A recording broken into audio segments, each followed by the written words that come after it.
Good evening. We are back. Good evening, guys. Good evening. Steph is coming. He is coming indeed. Milan against Fiorentina. Let's go.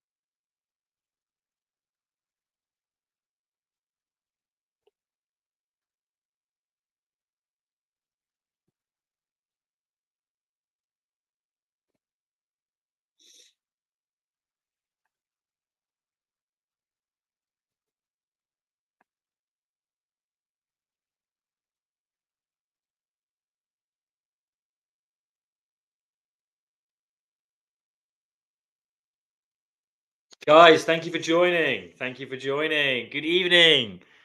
How are we? We're back. We are back. Happy Easter. Buona Pasqua. I hope everyone is well. Steph is joining. He's just late as usual, but I'd expect nothing less. I hope we are all well. Get your comments coming in. We are back. Thoughts on Pulisic on the bench? I mean, personally, happy days. He needs a rest. The boy has played a lot of football, especially in the international break. I think he played over 180 minutes or something like that. So, yeah, it's good. Chuck needs a chance. I think this Fiorentina team are pretty weak. So, pretty happy to see him on the bench for a change. He needs the rest. So, all good. And how about Juve losing as well? We have to win. We absolutely have to win. Let me get the starting line. Oh, Steph is here. Let me bring him in. Steph! Hello, good man. Yes, cheers. Runs a bit blurred out, but it's beer, I can assure you. We're alcoholics here. So. What have you gone for tonight? I got Asahi. I've gone fancy. Yeah, I went fancy. I was like, it's bank holiday, baby. You know what?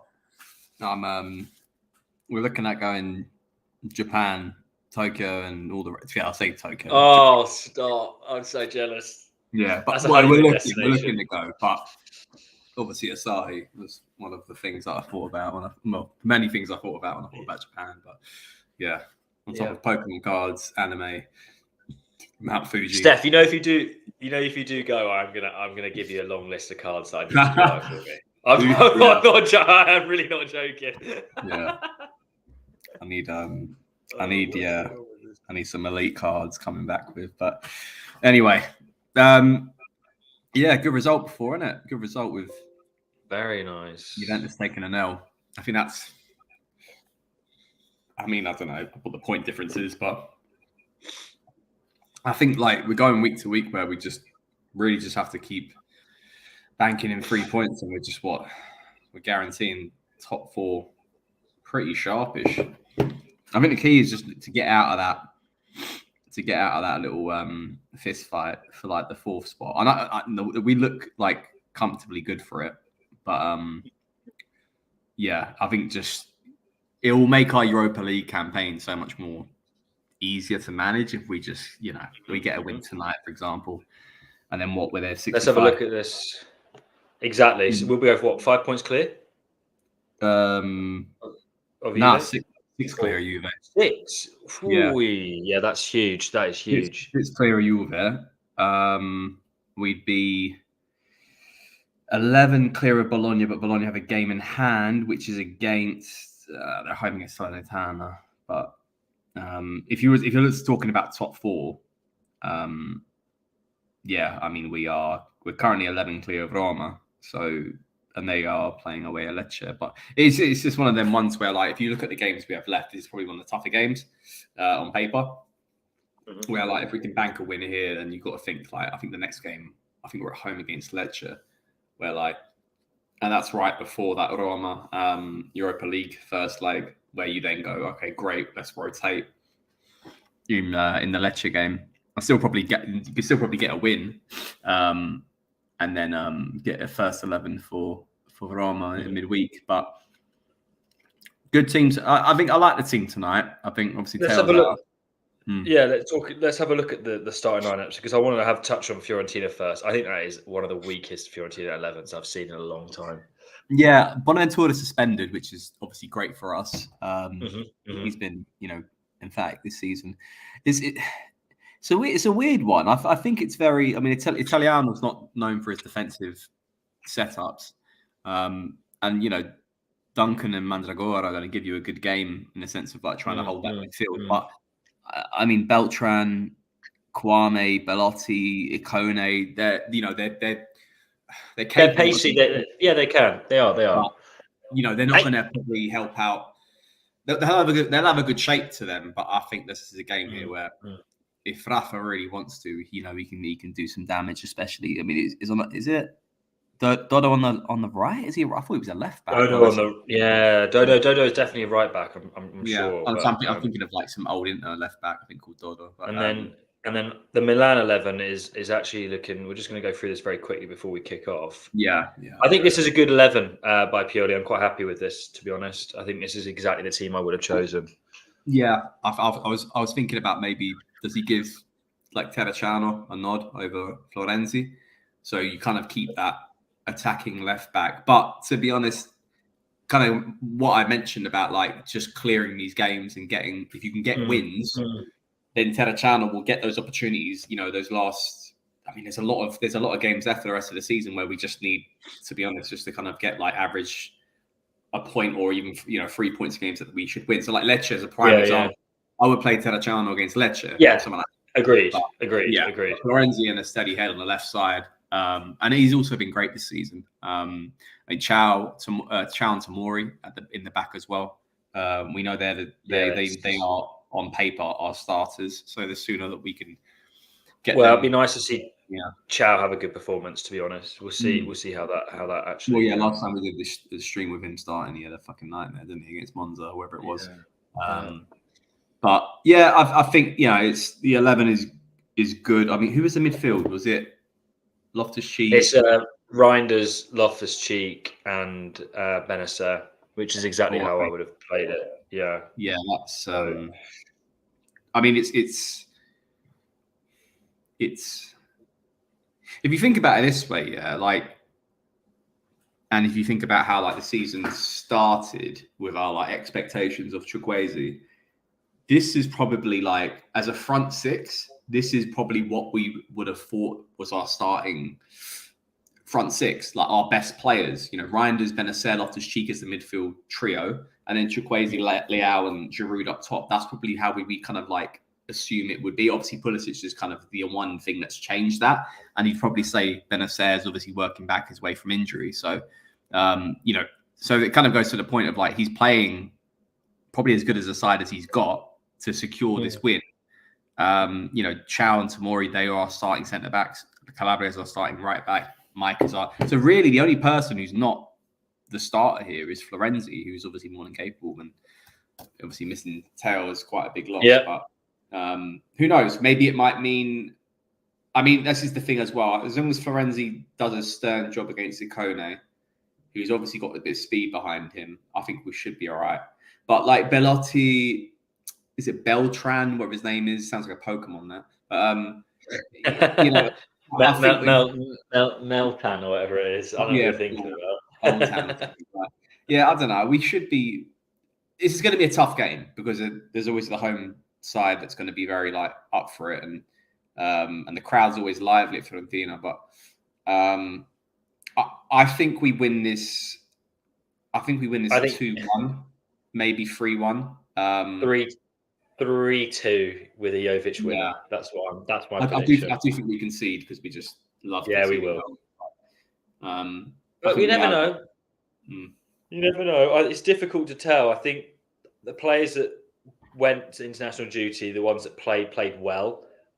There's no injuries, touch wood, so we did quite well there.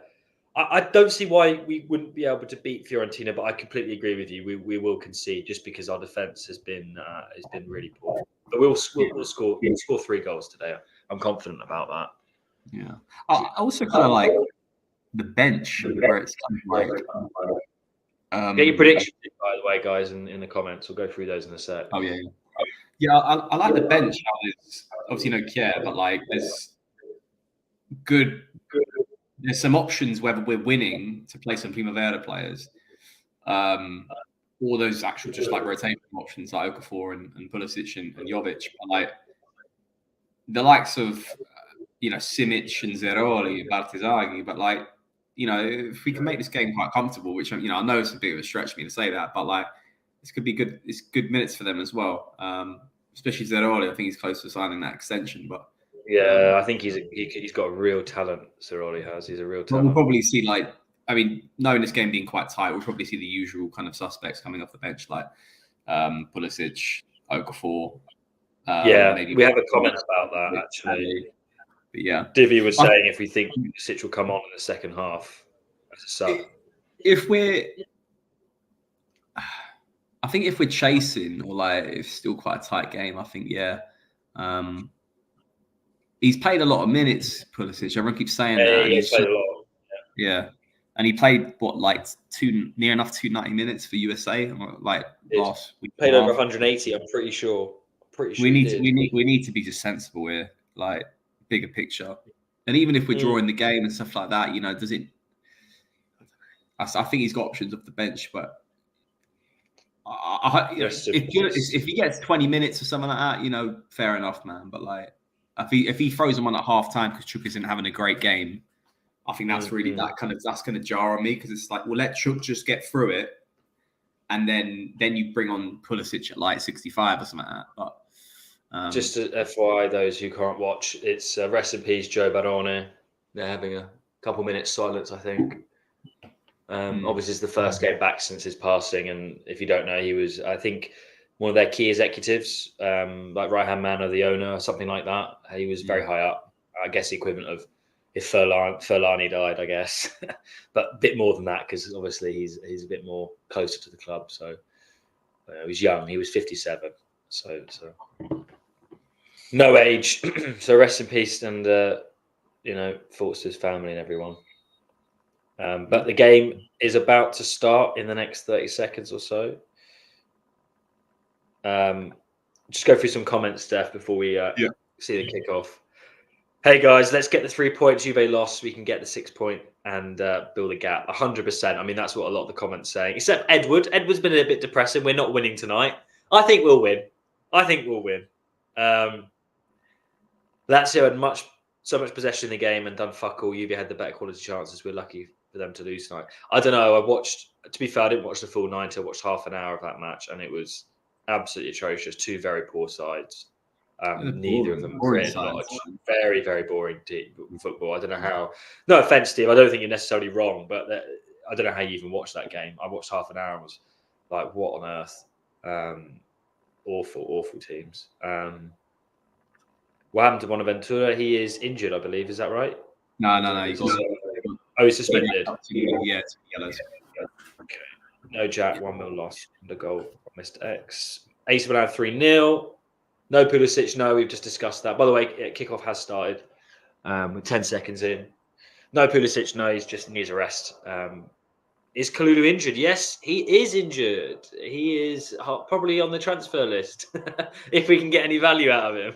The fella's played 10 games all season. I said this though, man. I said this about him. I said this. It is bad, isn't it? It's something. I don't know, man. I think I said this in the last live stream. I was like, the injuries, man. They're just piling up galore for him. But go on, Chuck. I think this is going to be Chuck's game, Steph. Yeah, hopefully. I don't give a shit if he scores. He just needs to play with confidence and looks like he's at peace on the right side.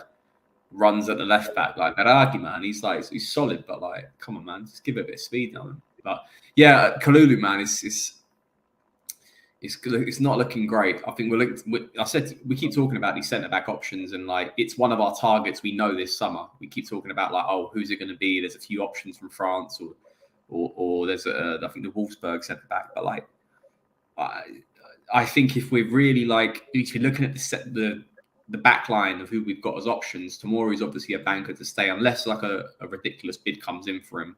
But you mentioned about his agent saying like, who knows, and he loves Milan. I still think he stays. I don't think a ridiculous offer comes in for Tomori this summer. I think he stays. I think Chow stays, despite my theory of like someone like Bayern coming in. But I think with Bang right going, he's not had the season I think that we all probably hoped he would have had. But then also at the same time means he's probably not going to get a bid like that. And then Kjær's going to go, rightfully so. Gabia's going to get a renewal, rightfully so. So that's, oh, what a great spin. Who the fuck was that? Who done that spin there? Oh, Reinders, jeez. Did you see that? Yeah, it was beautiful.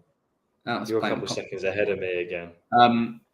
So you got Gabia, Tomori, Chow, and then you got, I think, like, who we getting in? Left-footed centre-back. I think someone like Simic, to be honest, maybe deserves a spot as the fifth option. And then we just then have to replace one. Sell Kalulu. And as harsh as people go, I'll give him time. He's just had an unlucky year and a half. I've always still thought about, yes, he plays with great speed and aggression, but I just don't think he has the build for being like a centre-back against like elite defenders, sadly. And look, Chow is a suspect for speed, but you can protect his lack of speed with someone like Tomori. Kalulu just doesn't have height, and he's still kind of like learning the IQ of playing the centre back. Everyone talks about him being a right back. Oh yeah, and it's kind of like not bad effort there, but like I personally think like I think this is Kalulu's last season. I agree. I think he's going to be sold, and also you got to remember, again, guys listening, if you don't remember, Kalulu was bought for a nominal value, I think €600,000. So that's basically a complete capital gain. Even if we sell it for 20 mil, that is 20 million cashola that we've got. That's not to be sniffed at. So I mean, how long is his deal? Is it to 2027? Gianni says Esonorato Pioli. He's saying that today Pioli is going to be exonerated. Today is Pioli's night, according to Gianni. I don't know about that. It had to be like 9-0. Don't think that's going to happen. Players go play with confidence. You never know. But yeah, I mean, I'm looking at Kalulu now on transfer market. Let me just check. It's got a deal to 2027. I think we do what we have been doing with like Salamaker's CDK. I think we put him out on loan. To the club who's getting him have a right to buy and have it at a fee that's like around like 20 to 25 mil. That way, at worst case, we get back a player who's hopefully, if he stays fit, had an adequate amount of game time. And we're talking about someone equally who could start probably for like. Oh, go on. You talk about someone who can start for like maybe like I don't know 15, maybe 14, 13 Serie A sides if you're looking at that. And if you could even loan him to France and he'll start for like maybe someone like Nice or like he can be a starter for that side like who wants a sort of a young and developing defender. I mean, not to sound horrible about it, but like I just think we have to look from a business perspective and go like last year and a half we haven't seen the results and in any sort of element of business or a squad you have to then make movements. If we then go into the next season with the same back four, look, Kjær goes, but then you're not going to then replace Kjær with a starting centre-back. And then what happens to Kalulu, Gabia and Chow? Like, they don't get the games in the minutes that they should be getting. And then their development never happens. And then we then stagnate with someone like... We have to think of it as a squad. Like, you have to have your starters, and you have to have capable backup options. But like you need to keep a squad happy. And I don't think Kalulu being on the bench, rotting on the bench, coming back from injuries consistently is going to keep him happy or even developing. So then what? His contract then runs out by 2027. He goes on a free. No, how about we be proactive, send him out on loan with a right to buy. At the very least, he comes back with a heap of experience that increases his transfer profile and brings him back to potentially start or play well for us. Or the club buys him off us and we make some money off him. So I think we have to be kind of like, as much we have a glut of centre-backs. We do have a glut of centre-backs. So we said this last time. We've only got one quality centre-back, and that's Tomori. We've got a lot of okay centre-backs. So what do we do? Where's the solution? You're quite right. Exactly. And it's not like, look, it's not like Kalulu's the only young one who is going to potentially develop. Chow is younger. Gabia is but they're very different. Chow and Kalulu are very different centre backs as well. Yeah, very 100%. different. They're like chalk and cheese, but like even like Gabia's like what 24, 25. Like Kalulu's 26. Like Tomori's 26. But like we don't need young defenders who have got like potential. Like we have. Oh, what a fucking go on, Chook. By the way, just in case you're wondering, we are about 7 minutes in, and Chukwueze is honestly he's on it. He has just turned from the halfway, ran the whole end length of the pitch, touched into Giroud, and Giroud's just basically passed it into Terracciano's hands, the Fiorentina goalkeeper. Other than this chance and the corner that we had in about the 4th minute, it's been very sort of middle of the park. Not a lot has happened. Fiorentina haven't really had a chance. It's been a bit middling at the moment. But that was a lovely bit of play. I'll stop talking about Kalulu so we can focus on the game. But that was a lovely bit of play by Chook. This is his game, Steph. Yeah, no, it's just what it is, man. Like just stuff like that, like knocking that on, and even like Reinders as well, like really good. And you can see like they come back. Some of these players come back from the international break with Reinders, especially. Reinders was on fire. Oh, Liao. Hello, Larks. Tongues in Aspic. What a name. I think Fiorentina will be tough to play because they'll play with more heart on their executive. Yeah, I mean possibly. They're never an easy opposition for us. Let's not get it twisted. Not away from they're always they're always one of those teams that even an Inter could lose to. I don't know if they have. I don't think they have, but they're the sort of team that could do that. I think Inter went there and beat them like 4-0. Correct me if I'm wrong. Yeah, probably. Inter maybe not a good example this season. Have a match against the bonus pod. Is Giroud definitely going? Are they fireworks? Fireworks are popping off in North London, I'll tell you that. Jeez. Jesus. Sorry, guys, listen. Very disappointing if so. Thought we'd have one more season out of him. Giroud, it is sad. I mean, we can't begrudge him. I think everyone here would agree he could do one more season, but I don't want to see him as our starting striker. And for me, it's been quite evident that he probably wanted to stay, but he's been very clear he wants to be a manager a director, be an executive. And I think the offer that he's got from LAFC is not just to be a player and get, loads more money and live in LA, which is lovely with his family, but he's also got a direct path to get that directorship that he wants from a managerial perspective within football in the back office. And I think it might be an opportunity that may not be there next season. So he's just gone, I want it. That's why he's gone. I think he probably would. If that wasn't on the table, I think he would have stayed for one more season. And I reckon he'll probably come out and say something, maybe not that direct, but you could probably read between the lines, and that's probably what it is. But it's sad. He's been a fantastic servant for us at number 9, broke the number 9 curse. And I'd be sad to see him go. But we just need to get some quality in. We just need to get some quality in. Talking about this, Steph, I want to ask you, I don't know why, and guys in the comments, you can berate me if you want. I don't care. For me, still, and I've banged on about it. I haven't spoken in the chat about it for a while, but my number 1 choice is still Jonathan David. I don't know why. I just see him as a George Weah regen, which is the most ridiculous thing ever. So get in the comments for the hate on me, but I do. Yeah, like I kind of like this is the right time to say goodbye to Giroud, and I think it works both ways.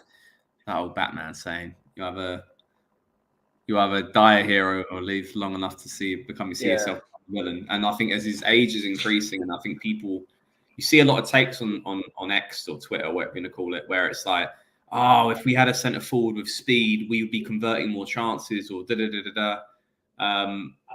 Oh, L'Oreal, bro, unlucky. Yeah, he's unlucky. Yeah, we're looking quite sharp now. The last sort of 2 minutes since that chuck chance, we've been on the front foot. So I expect a goal soon. We're playing well. Yes. Yeah. So like Giroud, I think it's like you look at his stats this season. Like he's played a lot of minutes. Yeah. But goals and assists, he's leaving at the right time. And I'm hoping he bows out with like Europa League. At the very least, we're getting top 4, and that's it's a symbol of what he's brought to this club. Let alone the fact that he was pivotal for the Scudetto season 2 as well. So, like, Europa League would be nice. It Oh, really it'd be would lovely. And he's got the pedigree as well, so it kind of just like sings to his caliber of a striker and what he can offer. But like him going now, then it's not like we have to go into the summer and then have to make a sale to then make a signing. It's kind of like now allowed us to approach the summer with the knowledge that we have to make a signing at centre forward. And now we can do a lot of the prep work in these next couple of months. Dare I say, tampering of certain players, and then go like, all right, identifying who number one or number two choices are. You know, let's talk about it being Xerxes. Number two choices, is it Gyökeres, the one from Sporting? Yeah, Gyökeres. Sporting, And you know, you've got Sesko, you've got Jay David. You hear me out. You signed for Milan. Oh, sorry. Fucking bombs are popping off in bloody North Finchley again. I'll go on mute every time this. Oh, fucking hell! No. Blood. You seen this tackle? No, I haven't seen it yet. Oi, that's a red card. That's a red card. So Baragi's been booked, but I don't know if it's a red. Baragi's just been booked, but he literally chopped it down. That was a bad challenge. It's yellow. It's a bad challenge, but it's yellow. Yeah. Oh, I don't know. Studs are quite high. No, he's lucky. He came in from the side, and it's not. He got it like more. Yeah, I don't know. I think I honestly think that's quite a dangerous challenge. Don't get me wrong; it's more a yellow than a red, but that could be. Then again, look, Baragi's one of their better players. To get booked so early, he's that's good. That's good. You have to be careful. Yeah. Clearly been. Hello, Shohil. Nice to see you. By the way, lovely to see everyone. Thanks for tuning back in.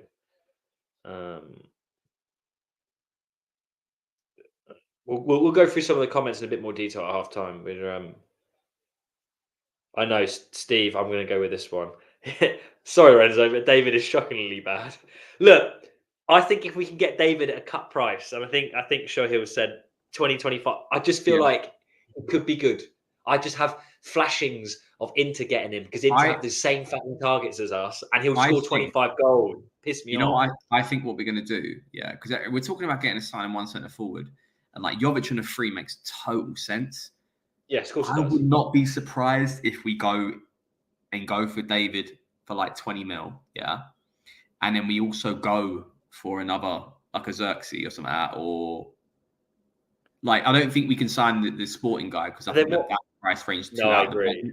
But I also think because everyone's talking about like Xerxes being great tackle from Chow, Xerxes being not prolific enough, and I think this is the thing. If we go into next season, we go with Xerxes and Jovic, or Jay David and Jovic, I think everyone kind of looks at it and goes like, is that enough? We'll be banking enough goals from that.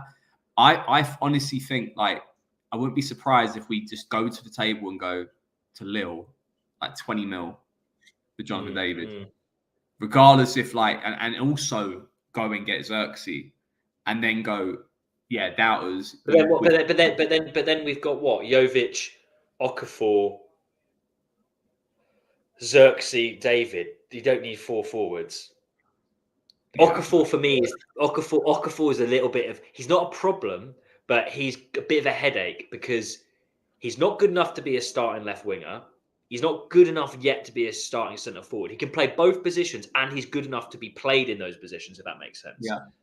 He's a bit of a headache. I don't think we should get rid of him because I don't think anyone will give. I don't think anyone will give us 30 million so we double our money or whatever. So he's kind of a bit of an enigma because the management will go, "We've got this player in Okafor. You're not going to use him." So I don't get this two centre forward signing reports. I don't see that. Just practically, I don't. What if we don't sign Jovic? If we don't sign Jovic, it makes perfect sense. That's what I mean. It's a feeling I have. Oh, Chuk, man. Chuk's fucking on it. I told you I said this is his game. I said it. It is his game. I'm not being horrible, I'm not being horrible. I've seen Pulisic play some sick fucking games. But these first 16 minutes, which is crazy, has probably been as good as the best performance from Pulisic. This is keep this up, lad. Keep this up. This is his game. For me, he's shown enough that he ain't gonna be sold. I'd be shocked. Oh yeah. Scored 3 fucking bangers in clutch games. Like, not a chance. But it's good to see. It's good to see. Liao, what the fuck happened there? What? Is it a goal? But why didn't Liao just knob that in? So if you're not watching, guys, I think he's offside. Yeah, maybe corner comes in. Yeah, he's offside. He's offside. Yeah. Yeah. Okay. Corner comes He's in. like, Tomori gets head on it, and then Liao. Yeah, he must be because he's like Liao Liao, and Liao's offside basically. Yeah. I was gonna say, what the fuck was that? Getting close though. Yeah, definitely. We're definitely the better side here and creating a lot of attack. But yeah, I wouldn't be surprised, man, if we just we go like, yeah, you know what, Jovic, man, you've been great and exceeded expectations, but for us, you're always a stopgap. And and it's been ruthless enough to go, are we willing, from a financial perspective, to take a market opportunity and sign Jonathan David? Because you got to think, Jonathan David signing isn't the replacement for Giroud. I think that's a Xerxes or the other players we're talking about here. I think Jonathan David coming in, my fear of us potentially taking that market opportunity of a player's got 1 year left on his deal, I think that's us saying, you know what, Jovic, we're going to be a bit ruthless here and we're going to go 2 completely new centre forwards, which is also quite risky because you're talking about 2 centre forwards who have never played with the side from the previous season and have to embed them. So it's, but also, if Pioli's our manager, sorry to cut in, if Pioli's our manager, we know he doesn't integrate players particularly quickly either, and that's something that worries me a little bit. I don't want a massive turnover of players. I really want 3 to 4 signings this summer, and we know where that positions are: centre back, right back, centre midfielder, and centre forward. Those are clear as day. Potentially a goalkeeper if we have to sell Mike, but if we sell Mike, I think that opens up a completely different ball game. If we sell Mike, suddenly the Gyökeres players becomes viable, that we spend more money on one more quote unquote finished article striker, because you can pick up a decent goalkeeper for 20 or 30 million, and we've got to assume that we're making, I think the reports again on SempreMilan.com, check out, I think it was reported that we've got about 30, maybe 40, but I know it's definitely 30 million almost guaranteed from player sales. I would like to think we've got 30, 40 million in the budget for summer anyway. So if we've got 70 million already, selling a player in Mike who will probably give us, let's say we sell him for 50, realistically, we're not going to get more than that. I don't think. That's another 20 or 30. Yeah, I don't think a goalkeeper is going to be sold for 70 million that Alisson and Kepa were. I think those days are gone. I really do. Yeah, and also, Mike, 60 mil. Maybe. I think 60 million euros. I don't think 60 million. Yeah. I work off euros. Yeah, but if you think about Onana went for that figure, great season last year. And Mike is going to. I mean, the thing is, we have to sell Mike after the Euros. Yeah, because he'll have a good Euro. We would like a good Euros, and if France go all the fucking way, it's like Onana after Champions League. You sell him when their stock's at a high, because everyone then ignores the injuries, they ignore his, a few mistakes in the season for Serie A. Yeah. Chow, bro, fucking hell, you got to stop chomping. So clumsy. Yeah, Chow's just cut. How's he complaining? How's he complaining like a fucking I really like, and I know you do as well, but he's a real clumsy defender. He's a really clumsy defender. Not Ikone, sorry. It was I don't know his name, but one of their wingers. I think that was is it Kunde? Maybe Kunde, yeah.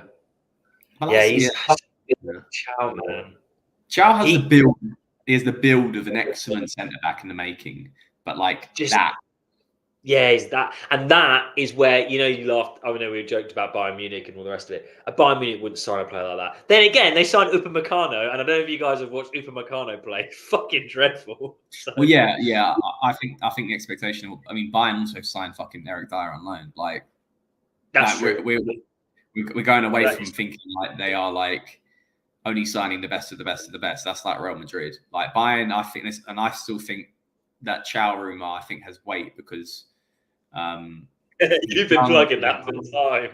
No, because he's young, he's German, and they fucking love it, man. They love it. They love prizing away all these fucking Germans from like around the world, so they can have that little conglomerate of Germans that play for them. They love it, man. They love it. But they also are after like potentially after Tomori, or also after potentially after Mignon. So it's like I can't keep up with them. Let's do a 2 for fucking 1 deal. Do Chow and Mike 100 mil euros. Bang. Let's have a look at a few comments. So he'll go. Gyökeres is a Zlatan fan. Apparently, won't come cheap. Yeah. I mean, I don't know. I'll be honest. I don't watch enough, and I don't know if you do either. I know he's bagged loads of goals, and he's a bit of a late bloomer. He's 25, 26. It's his only first good season, but he's got the build from what I've seen of an excellent striker. But I don't know anything else than that. And I don't know if you can say what it is, and I think you got to look at like Xerxes and Xerxes and Gyökeres are like also kind of like two different centre forward options. Like, well, Gyökeres is a centre forward. I don't know if Xerxes is a actual striker. Well, he plays, regardless if he is that player to you, he plays in that position. It's like Gabriel Jesus. Yeah. I think if you merged Gyökeres and Xerxes, you get Ibrahim. You might get yeah, basically, yeah. He just got complete. Leao just got absolutely taken out by their right back right midfielder. I think it's the centre back, Marcus Quadro. Is it a centre back? Yeah. That's got awful. Absolutely taken out. Bear in mind, Leao, and I actually surprised me. Leao's big. He's a lot bigger than you might think, and he got. Do you know what? If he landed badly, he could have fucking broken his leg there. He got absolutely. Yeah, he got absolutely taken out. So that's another yellow for Fiorentina. Second yellow. They could get a player sent off if they're not careful. They're playing quite aggressively. Leao's not looking great that way. I wouldn't. Hey, did you see how he landed? Leao tried to break his fall with his right leg, and it looked like it bent. It bent a little bit.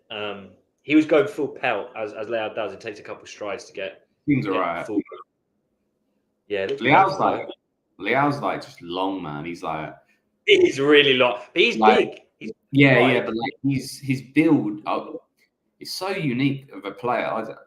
Like he's obviously like toned and he's got muscle and like speed and he's like a player that like I'm not touch wood on what I say here is that like he's got a really like weird build. He's not quite an athlete, but he's also very athletic, like nimble and like. What the fuck was that ball, Florenzi? Yeah, an awful free kick. But like I don't know. I just feel like Leao should get more injuries than what he does, but he's doesn't. Quite strong. Yeah. But, what's the word? Not strong. You know what I mean? Like resist. I can't think of the word, but I know you get what I'm saying. Yeah. It's like it's got to be a fucking really bad tackle to get him injured. Like otherwise, he'll just shake it off. It's really weird to explain what he is, but that's what he is. Anyway, 25 minutes gone, by the way, guys. Gyökeres and Xerxes, but like, and this is the thing as well. Like, I really like from what I've seen about Gyökeres bagging goals for Sporting Lisbon in the Portuguese league. Got quite a bit in the Europa League, and I don't know if he played. I don't know if Sporting ever played in the Champions League this season, but like he's getting goals across the board. Xerxes obviously isn't a prolific centre forward, but has got remarkably good technique. And I think, and as much as people were like, if we have him next season, we're still not finishing first. I've got what he could add to this side in a 4-3-3, linking up with Pulisic and Leao and Chukwueze and like you got to bear in mind, like he doesn't rack up stats in the sense of like goals and assists, but he's the person because of his vision and his the way he plays the game really well with great technical ability. He's the person that plays the pass before the assist. He'll cut open a defense and it's kind of like a false nine of like what Kane is, and he has always been, where his vision and the way he plays the game opens up another layer. Oh, fuck Yeah. Oh, great save. Oh, fucking Belotti's through. Oh, good save, Mike. Belotti's terrible. I can't believe we were going to sign him back in the day. Like, he's fucking useless. Imagine if we spent like. Thank God for he's useless. Yeah. Sorry. Imagine if we spent like was it 70 mil, 100 mil? 70 mil back in what 2018 or whatever, 2017, whenever it was. But yeah, like finish up on Xerxes, but like I think as much as Xerxes, and I think he will bag more goals because he's at a side that creates more chances, and you have to just remember that. Look, Bologna have been great, but you put him with a team like Leao and oh fucking hell, good couple of chances. Oh my God, Ikone's dangerous. He's a good player, man. He's a really good player. Yeah, you put Xerxes, I think he's just got there's another layer to his game he just can unlock. We're talking about a player who's like, not quite prolific, but like he unlocks that level to his game in the sense of being, getting about maybe taking more of those chances. He's also really big. Do you know he's 6'3", Xerxes? He's a big guy. He's oh, who the fuck was that? What the fuck was that? Was that Florenzi? No, it was Benacer. Yeah. Fucking right. Horrible. Next talking point. It was. No, I think it was Benacer. Yeah, it was. It was. It was, but yeah. Right. Here's something that's interesting, guys, and I will promise we'll touch on. There's quite a few comments. We will get round to them. So apologies if it's meant to be spoken about. So this is what happens when we've had a couple of weeks. We've not spoken about football. Too many discussion points. Benacer being sold. Now, what's your opinion on this? What the fuck? They off this sheet, hit him in the face. Oh, it was pathetic, that dive. I keep saying this every stream as well. The amount of people that go down for like brushes across the face is bullshit, man. The game's gone. So, gone. What do you think about Benacer being sold for 50 mil? Now, the reason why I say this is because we've had reports that there are a few clubs at his old youth team in Arsenal being one of them, and a few others. He has got suitors. Do you think he's becoming slowly not redundant, but less important to how we're now playing with our new midfield? And do you think a Benacer, because I think it was Longo, wasn't it, that reported a Benacer type sacrifice might be what we need rather than a Leao or Teo or Mike sacrifice, our three best players. Oh my fucking God, Chow. You see that? He's getting his fist on the side. Oh my God, Chow's a donkey. Chow is a fucking donkey. Yeah, Benacer being sold. What do you think? And in the comments, what do you guys reckon? Do you think if that happens, do we sell him? No, I think we have to keep it. But like this midfield, this midfield is scoring a lot of goals from like Reinders, Loftus-Cheek. Adley's finally giving some form in it. I don't want us to, because I think like what will that bring us? We then have to replace with another centre midfielder. Well, do we? Another centre midfielder, which we know we need for a DM. But like we're supposed to be competing with Inter next season, hopefully. And they have got two players for every position. They take off Barella, they got Fatesi.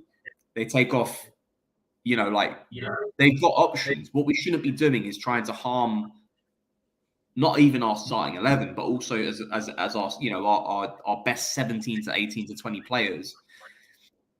Because I think Benacer, I think you need to become less effective. He's become less effective. I don't say he's bad. I think he's still one of our best players, but he's become less effective. I don't think you can argue that. If he keeps things ticking along in the midfield, we don't need everyone to be bagging goals and assists, but we need someone to be keeping, progressive passes, ball moving around, confidence. I don't think we move away from Benacer. And Benacer also is like, from what obviously we got the renewal done not too long ago. He's not someone also that's like hunting the money and stuff like that. I just don't think there's a need to make a move like that for him. I don't either, but I'm just putting it out there because obviously we had reports, and I know. I think we need a defensive midfielder. Whether he's big or small, I don't care. We need someone who's got defensive attributes, and Benacer's not that. Adler's not that. We don't have one. We don't have one. Oh! Go on, Leao, bro. Leao. Reinders has been really sharp. Yeah. Reinders and Chukwueze have been absolutely electric. Leao's been good, but again, he's got that classic can't finish his fucking deal problem. But yeah, Chukwueze. He should have passed it to Chukwueze. We're really looking at this midfield with a true like sort of lens to it, man. It's not Benacer and we should be getting rid of, man. It's Pobega. Like, well, yeah, but.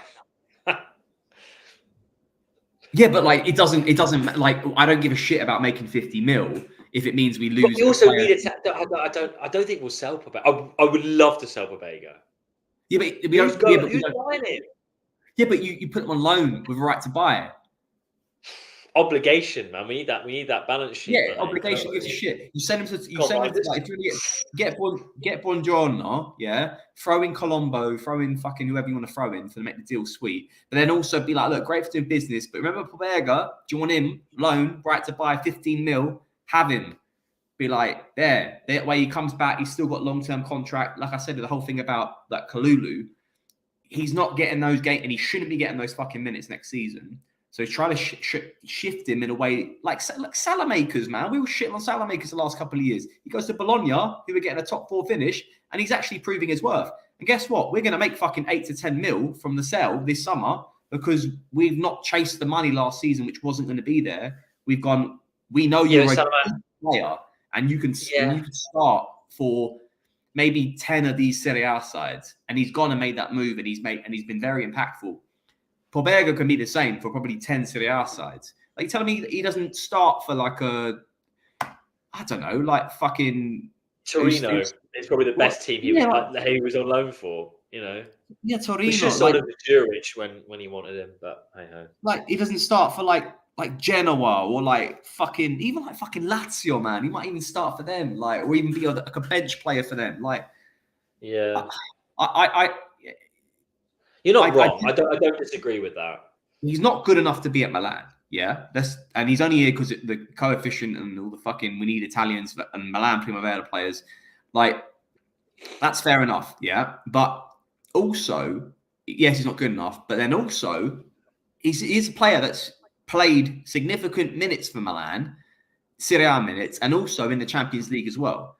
So we're not talking about a bum here. We're not talking about some shit player. We're talking about a player who could be very decent in a system that would suit his playing style, which like is more of a deeper formation, like he was at Torino, like he was at Spezia. Like, he just needs that opportunity to shine in a different club, which isn't us, and not, you know. What are we going to get for him? He's been injured most of the season. I just don't see him being sold this summer. I want him to be sold. I'm just playing devil's advocate. I just don't see it. I don't also think we're very good at selling players. We're not good at selling players. You slap him on a loan with a right to buy for 15 mil. I don't think that's an unachievable price tag. We've got Chaka Traore, who's barely scratched the surface of Serie A minutes on a loan with a right to buy Palermo, who's in Serie B, for 10 mil. What, you telling me we can't get 15 mil? And it's not even the fact that, like, we don't, like I said, with Salamakers, you started this stream. I'm not going at you, but you started this stream talking about how we could bank 30 to 40 mil this summer because Salamakers is getting bought, CDK is getting bought, Chaka Traore might get bought, but like that's not even CDK and Salamakers, two players who've had no great market value, like Pobega, like Kalulu this summer. Put them on loan, let them build their value, and let someone take that gamble with a right to buy. The same way we've done the same in the past as well. And then let's go to the summer of 2025 and go, oh, all of a sudden, here's 15 mil that we weren't expecting that we were going to get. And go back to the Benacer thing.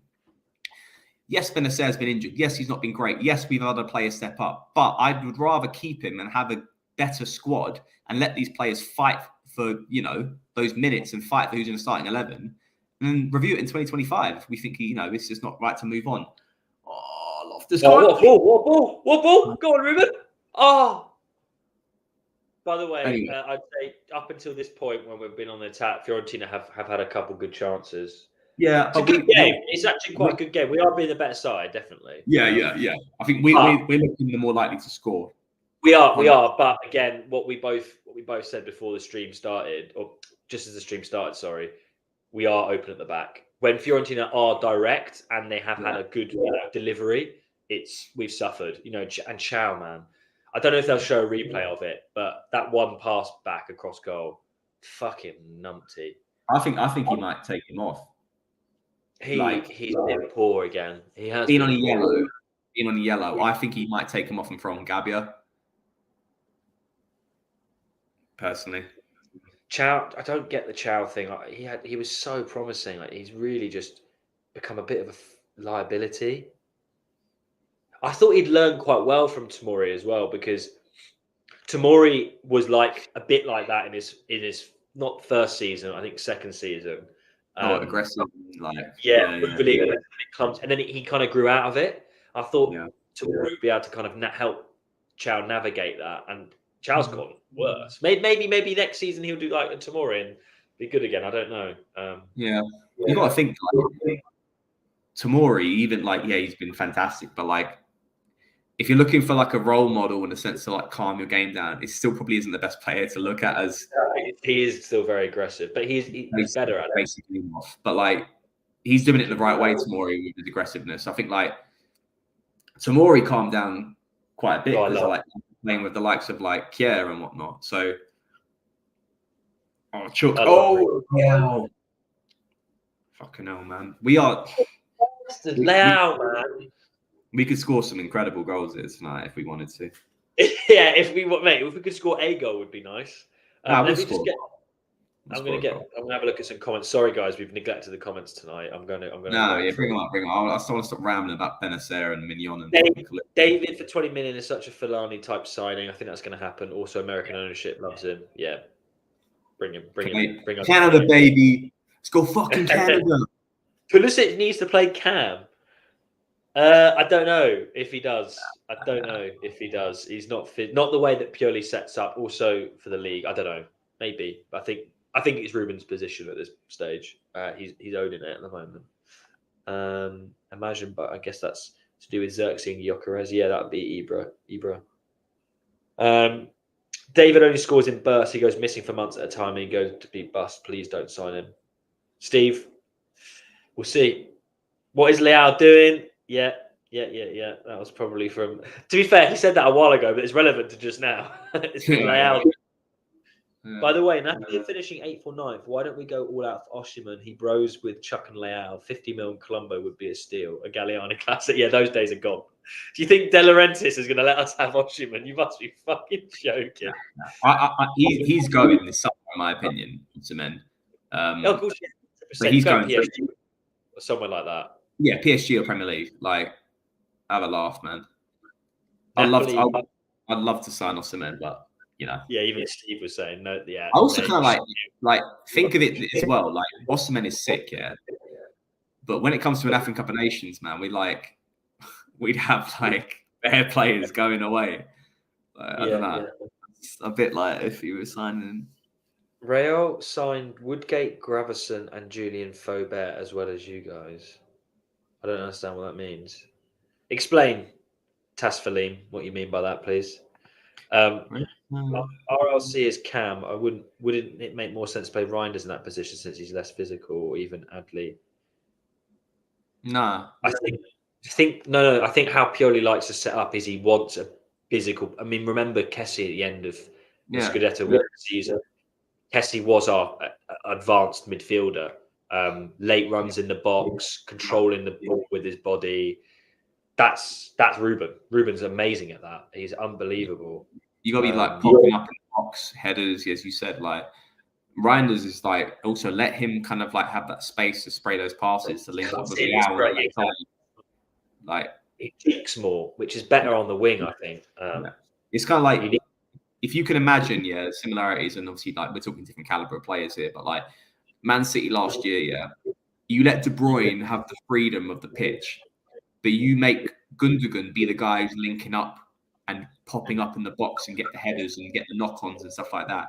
That's why Loftus-Cheek is putting up 9 goals so far this season. Yes, yes, very good analogy comparison. And he offers you the steal of being a midfielder in a midfield three. So I get the Pulisic request as well for the cam spot, but like, come on, if we're playing against a strong side here, we need to be fucking tight. I also think this is actually a wider conversation. It's something that I've been thinking about, and I think is a bit of a popular on the deeper articles on places like The Athletic, the classic trequartista role, the proper attacking midfielder, days of like your Rui Costas, and it's gone. Like the technical players being there. Now you need Leao rather.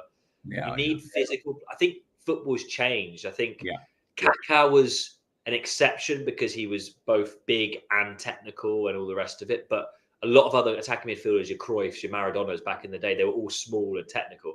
That doesn't work. What you were saying, Steph, about Gundogan is correct. He was physical, declined a bit now. He's a bit older, but you're quite right. He had that physicality to be able to control the ball. That's more important now than just being like a 5-star skiller on FIFA, if you like, if that's the comparison.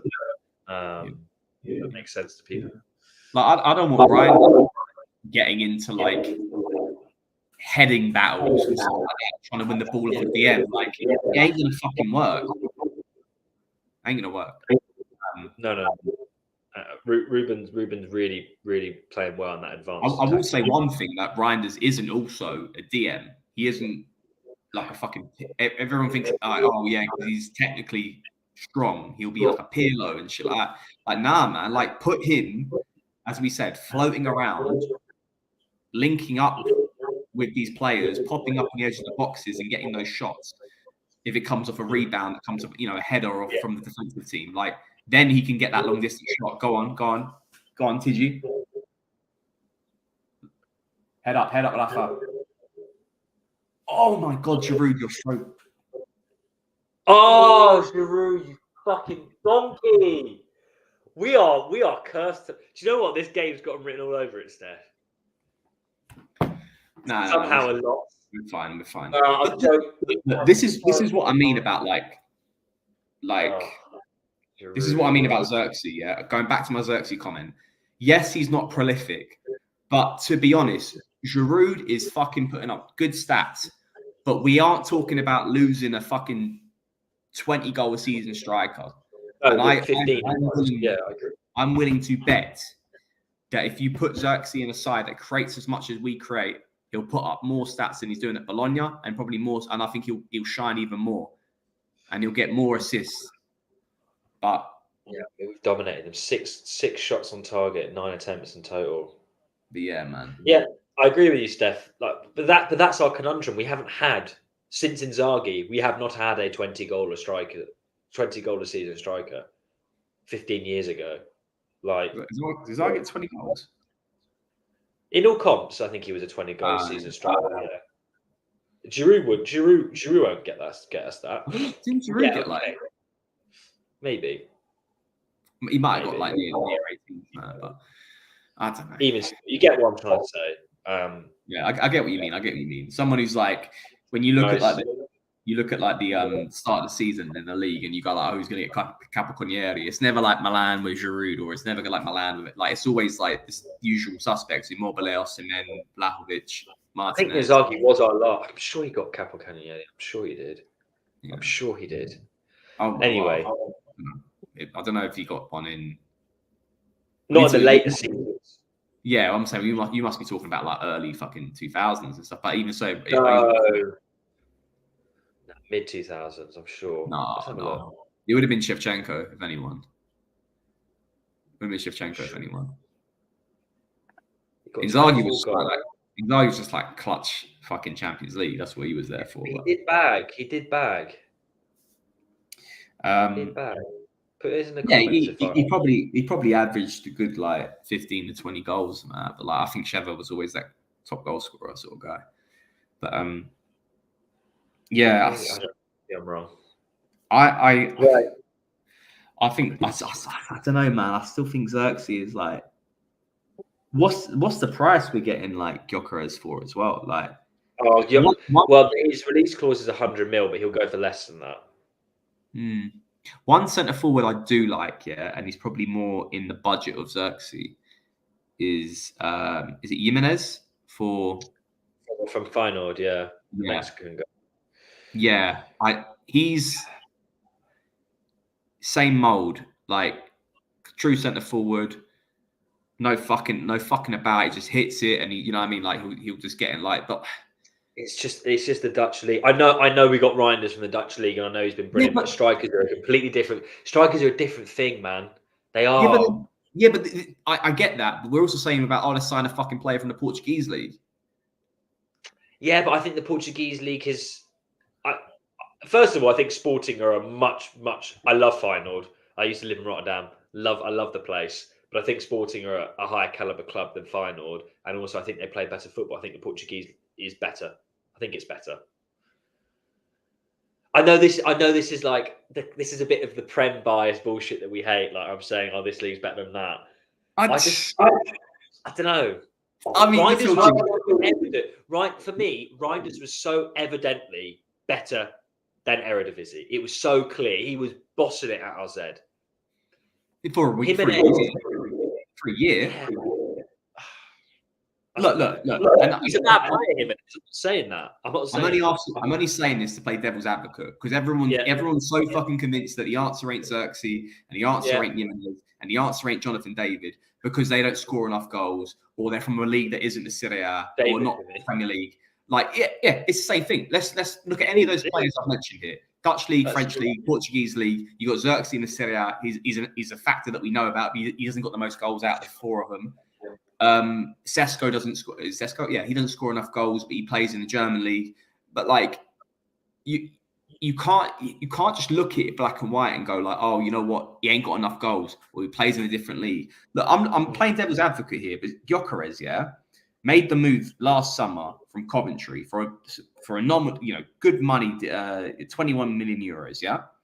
God, Coventry got a lot of money. He got a lot of money for it, and he bagged a lot of goals for Coventry. But what, like, clearly must have been doing well for them to spend that money on him. But we'd have to spend like a good, fucking 60, 70 million euros to sign Gyökeres. Which we won't, let's be real. Which we won't. But also, are you comfortable making that gamble? When you could be, and for me, would be more a tactical gamble to make, would be 40 mil, whether it is for Xerxes, or 30 mil for Jimenez, or 20 mil for Jonathan David. I'm just thinking, like, look, we're all quick to say, look at the numbers and da-da-da, but like, fuck me, if that deal don't go right for 70 mil for a player like Gyökeres, we're fucked. Everyone's looking at him. He's like, he's a guaranteed bag. He's going to get you those fucking goals. He's going to get you 20 goals a season. I don't know. You never know. It's also tough because I like to think that and I say this with the greatest respect to anyone who is a Premier League fan. I think generally, if you watch a different league that's not the Premier League, you're generally a little bit more wiser to what's going on because there is this whole bias. None of us have seen enough of Jimenez, David, Gyökeres, or any of these players. We don't follow these clubs. We don't watch them. They're not in the same competitions as us. So, like you're saying, you're quite right. It's difficult. They're all going to have different qualities. It's all a risk. Do we spend 60 mil, which we're not going to do? We don't spend that kind of money. But let's say we did on the Gyökeres, who is supposedly the answer. Or, do we take a lower risk gamble? That's why I don't think we will get him, the Swedish guy. I don't think we will. I don't know, man. It's just we need a younger number 9, and whoever that is, I'm back for signing Gyökeres, Jimenez, David, Xerxes, my fucking left toe, whoever it is. Like, I don't care who it is. I know we need to sign a new centre forward, and I'll back it. But like everyone's sitting here playing like. Well, like everyone's sitting there going like, oh no, they see a name and they're like, no, but not him. Sign someone, but not him. It's like, well, fuck off, man. Like, what do you fucking want? Like, we have to sign someone. We're going to have to sign someone, and it needs to be probably the most financially sensible signing, whilst also with a bit of sensibility and ambition to be a centre forward that we believe and we trust is going to lead the line. Can't sit here and go like, oh, you know, if you're talking Osimhen, you're out of this fucking world. But if you're talking like, oh, I want Gyökeres and no one else, but Gyökeres is going to cost us 70 mil. We're not willing to spend that. I want David 20. Like, I'd rather we bolster this fucking whole side out, not spend 70. No offense, but not spend 70 mil on a striker. I'm also thinking this is a potential risk.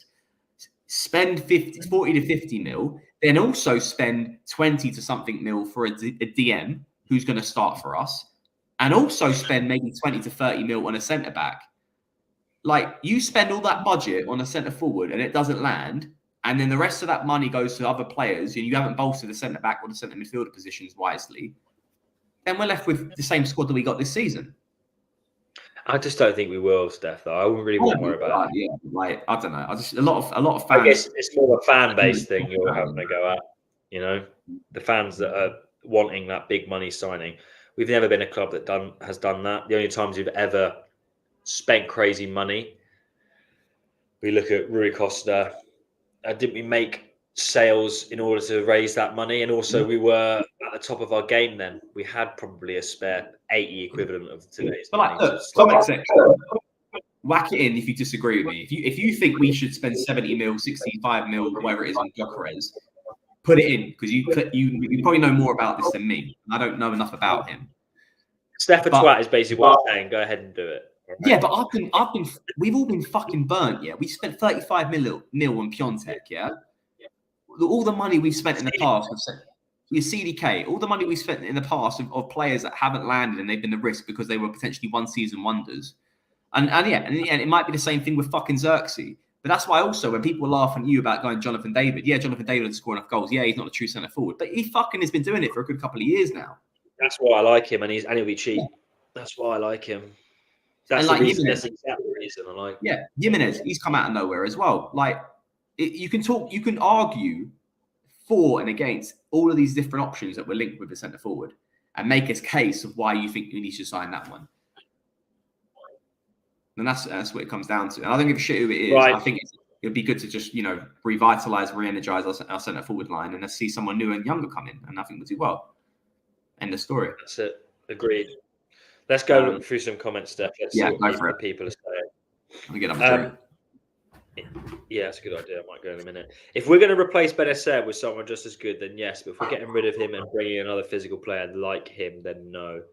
I consider Benny a CDM. Do you know what? He is a defensive midfielder, but he's not.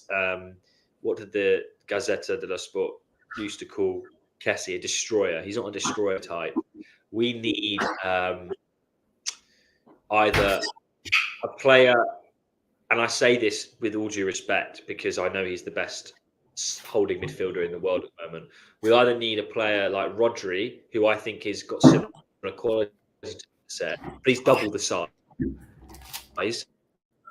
so we can do everything Benacer does with more physicality. EDM in a Kessie type mold, who is more physical, and Benacer's somewhere in the middle. So who knows? And also he's just become less effective. But we've kind of gone through that one. Let's move on to. I'd have more confidence with Lord Krunic at centre back than Chow. It's getting really bad. Yeah, Chow, like we said. Chow is, don't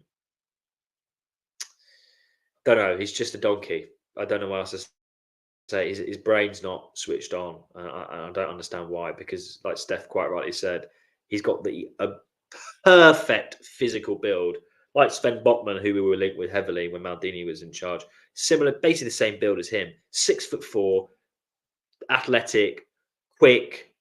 Okay, not quick to turn, but he's quick. But he's clumsy. He's really fucking clumsy. Lark says, I think Benacer is more replaceable than Leao or Teo, but I still rather we don't sell him. Yeah, we came to the same kind of conclusion there. Isma is too injury prone. He's become more injury prone. I don't think he's quite as bad as some other players. He does miss a fair chunk of games, but I don't think it's a disaster level. Bro, how are you going to say Krunic is a better centre back than Chow? I don't know what's going on with Chow though. I think he was probably joking a little bit. Although it's funny have you heard Steph talking about Krunic? Again, this is on the SempreMilan website, so make sure you're clicking on there for all your latest Milan related news. But what was funny was, do you hear about the Galatasaray riots? not Galatasaray, Fenerbahce, and they were thinking of like literally calling out the league. And if that happens, then the obligation to buy for Krunic won't be valid. It's not going to happen, but I just thought it was quite funny. Imagine we don't get the 8 mil or whatever it is.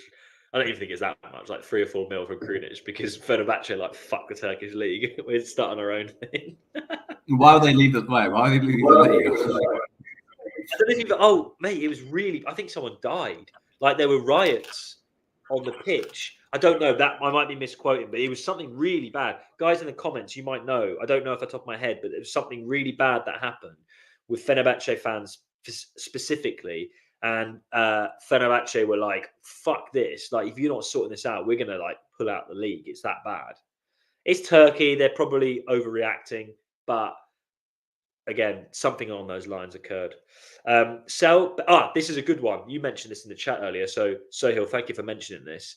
Sell Benacer for 40 by Kefren Turam, who I'm really glad we've been linked to recently. Have the Turam derby next season. Total shithousery. Well, as we've heard from Turam himself, who, by the way, I'm talking about Marcus Turam here, not Kefren. He's a really egotistical cunt, Marcus Turam. I don't know if you've noticed the way he dresses, all this sort of shit. He did come out and say his brother was better than him, which I thought was funny. I really don't like Marcus Turam. I think he's a cocky son of a bitch. And he's terrible for fun. So you get booed. You get like one of the lowest scores in the Euros. Jason saying, I think Mike should be the one to leave. Massey's also saying, I think there's someone connecting the midfield to the attack, and there's another gap between the defence and the midfield. Interesting. He's been dog shit. Why is Teo not playing tonight? He's suspended. Suspended, yeah. Otherwise, he definitely would be. Vegas. Stop lying. Stop lying. Bro. Stop lying. What are you lying for? What am I lying about? We can't get fucking 10 to 15 mil. What am I lying about? You're such a liar, Steph. It's unreal. Benacer was so much more effective, I feel, if you pair him with someone with a similar build to RLC who's willing to sit back. The thing is about Benacer, he is the first midfielder connecting to the defender, so he doesn't actually ever sit forward. Benacer has gotten progressively further back, I think, since he joined AC Milan. So I don't think that's strictly true. He is. I mean, watch him play. He is the guy who receives the ball most of the time after Chow or Tomori. Problem is, like, he's just not going to win you the ball back as much as a true DM would. So it's kind of like, do we have to make a harsh decision to go like, we just basically need to upgrade you? I don't know. Sorry, this is my friend Alex, who is joking because some of the people in the chat are absolutely going at him. How do you guys feel about the rumours of Hernandez was swapped with Donny Van de Beek? Obviously, that's a joke. There is no such transfer rumour coming about that. Alex, we don't compare United with Milan these days. Yeah, they're different levels to this game. Farhad's gone. Hernandez for Van de Beek is one of the worst trades possible. Imagine. Didn't that guy gone? He doesn't even start for Eintracht Frankfurt, Van de Beek. He's like on loan or some shit. Yeah. I don't know. Oh my god, there isn't a single United player that I would let any money to get in this Milan team. God, Alex is getting hate for this. I love that. Right, sorry, Steph. There's quite a few. I'm just trying to go through them. We need to keep our stars. I'd rather add the little piece. This is what you were saying, Steph. Little piece by piece, and let the trash be sold unless we're that broke and can't afford to renew our star players. I don't think we are broke, and I'd like to think that is our approach. What do you think, Steph? Like this sort of level of slowly catch the monkey type building of the squad. Yeah, we just need free signings, this summer. So take Mike out of the equation, and then look, if Mike gets sold, then you make that 4, potentially 5 if you want to upgrade. But like right now, we're looking at making it free. We did the summer we did last year. We got rid of the trash, and it was the fucking 11 signings. Now it should be much of the same squad, but you now know let's plug the holes we need to get plugged. Centre forward, centre midfielder, centre back, potentially right back. Simple as. Yeah. This is an interesting comment. I feel we have lost our press and ferocious way of playing. I think some of it's down to not having Kessie and Tonali, but it just seemed like the whole team has lost the fire. I think that's a Pioli thing. He's never been a good motivator. Yeah, we don't really have. The only player that has grinter is Teo, I would say, in the squad now. Yeah. Man, maybe Tomori. The press is kind of there, but like it's not Light. consistent.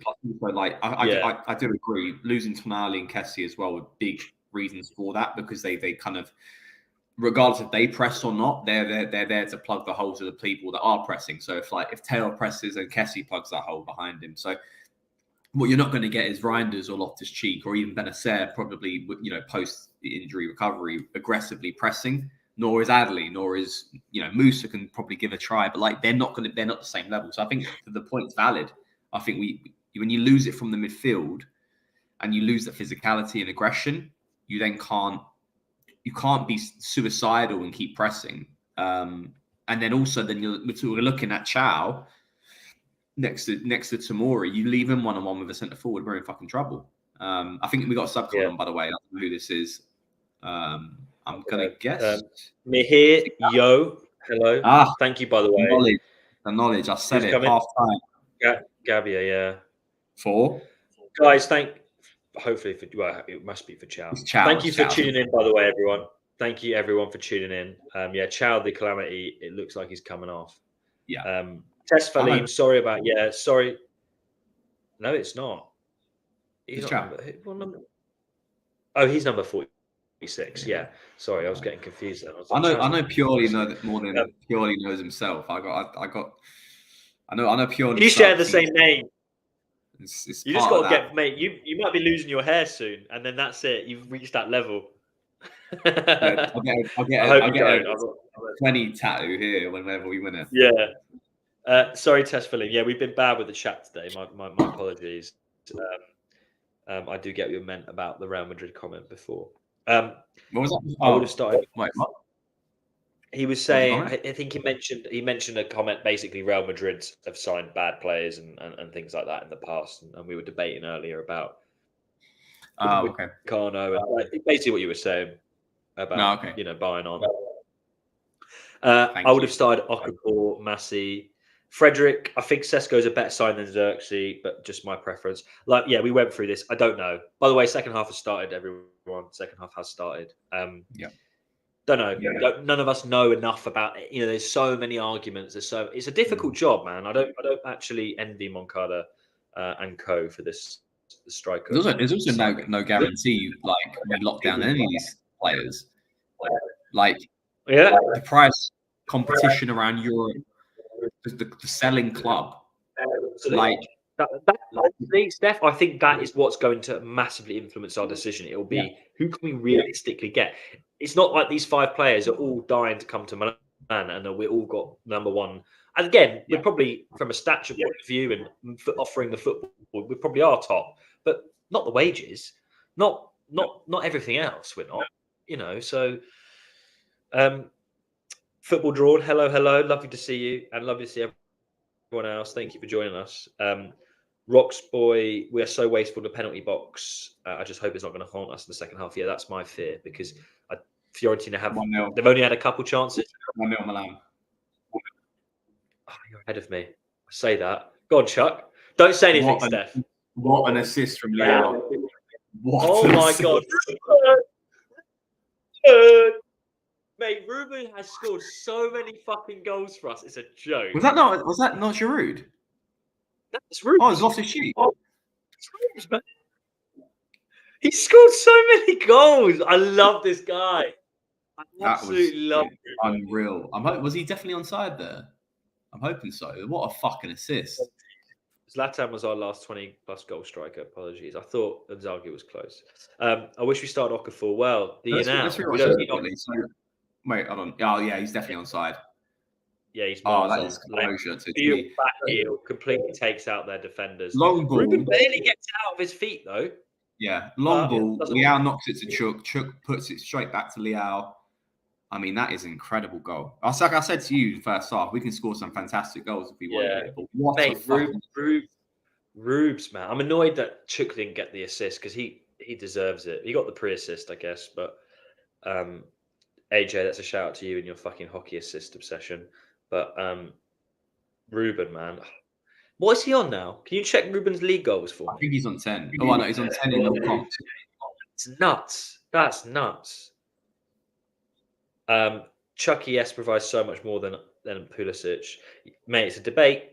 Xerxes makes the most sense. But then again, Pulisic has scored a lot of goals, so it's a tough one. More likely to get Leao and Pulisic. Jokeris maybe does that too. Frederick, thing about Sesko is he's 20 years old and has had all the physical attributes a target striker should have. But then again, I prefer a player like him, Skamaka, more in the way of an Ibra type player. Now, I think Xerxes is actually the most Ibra type player, just without the level of finishing. But in terms of how Xerxes plays, that's Ibra, man. Xerxes plays like school Ibra for me. That is good. 10 cheap, by the way. 10 in all comps, 10. Still, that is so. It must be in the league. What, 6? I'll check that. Sorry, I'm really interested in Serie A goals. I'm just intrigued. Yeah, 6 for the league and then 4 in yeah, goals is good. It's very fucking good.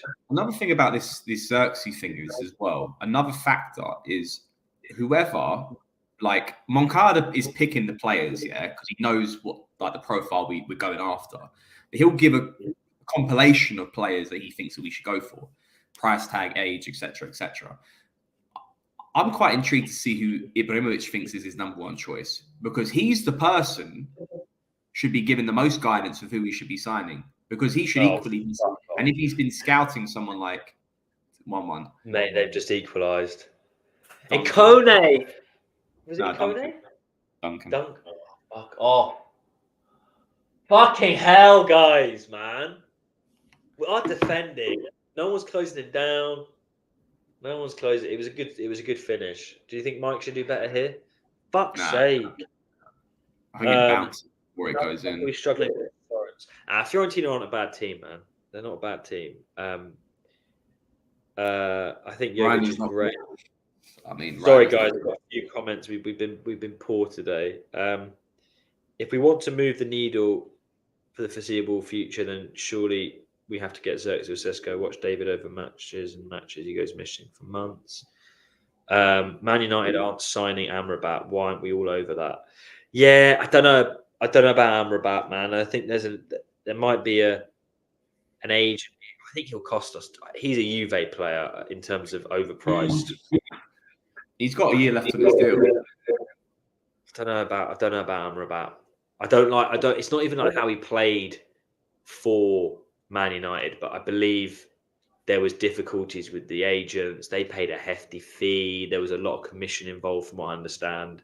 I don't think he'll come cheap. I mean, not from a player cost. I mean a wage structure perspective, and he's not young, so I don't think he's. I also think we need players in their prime as well. I'm saying just don't say no to him. I think if he's a good market opportunity, why not go to the table and go like 15 million euros, like 1.5? Like I like Yusuf Fofana from Monaco as well. He's a good player. Yes. So yeah. Oh, sharpshooter, your Canadian boy is back. Nice to see you, my man. Loftus, let's cook. Right, we're gonna get caught up with the comments. So I'm sorry, I'm not going to go through this game. I'm not going to go through every single one, but guys, thank you for keeping them in. Much appreciated. Chuck with the hockey assist. Yes, Marshall. For fuck's sake, we can't keep a lead for jack shit. No. Right. That's bad defending. Fuck's sake. Yeah, guys, we're on that wavelength. Defending badly again, man. Oh, it's a shame because that Ruben goal was unbelievable. Go on, Rafa. Die. Go. Oh, boom! Fucking have that. Oh, it's a goal. He just ran past him. Good. I thought he could have easily done sweaty goal for Chaka Traore, but that was mate, he just done it there. Crazy.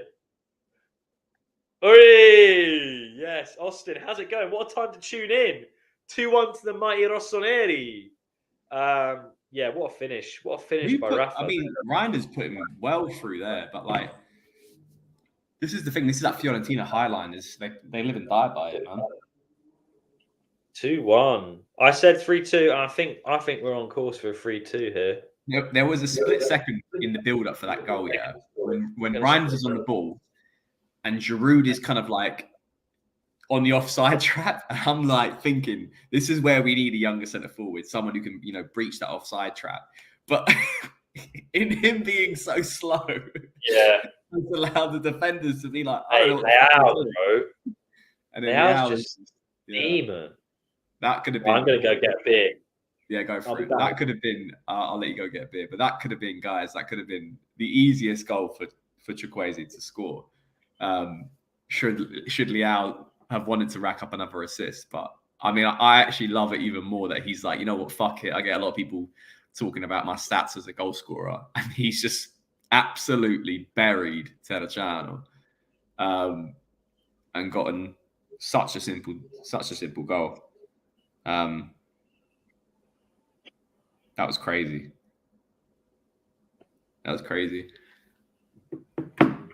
Oh, Giroud is now through as well. Yeah, we're looking goals.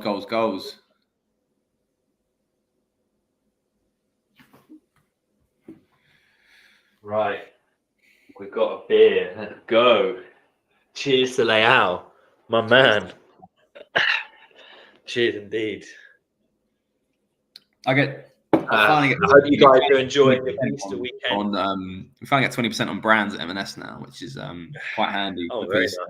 I don't have to just buy. Where's my link? Where's my link, bro? I shop at M&S a lot. Family members only. Yeah. We're related. We're Italian. You know how it works. Yeah, no, but it's all connected through ID and stuff. Yeah. That has been a crazy. Just going back to the game. Loftus-Cheek goal, 47th minute. Cheers. Loftus-Cheek goal, 47th minute. Duncan's goal, 50th minute. Leao goal, 53rd minute. We're talking about 6 minutes here, 3 goals. That's crazy. Ryan has racked up another assist for that. Really great through ball.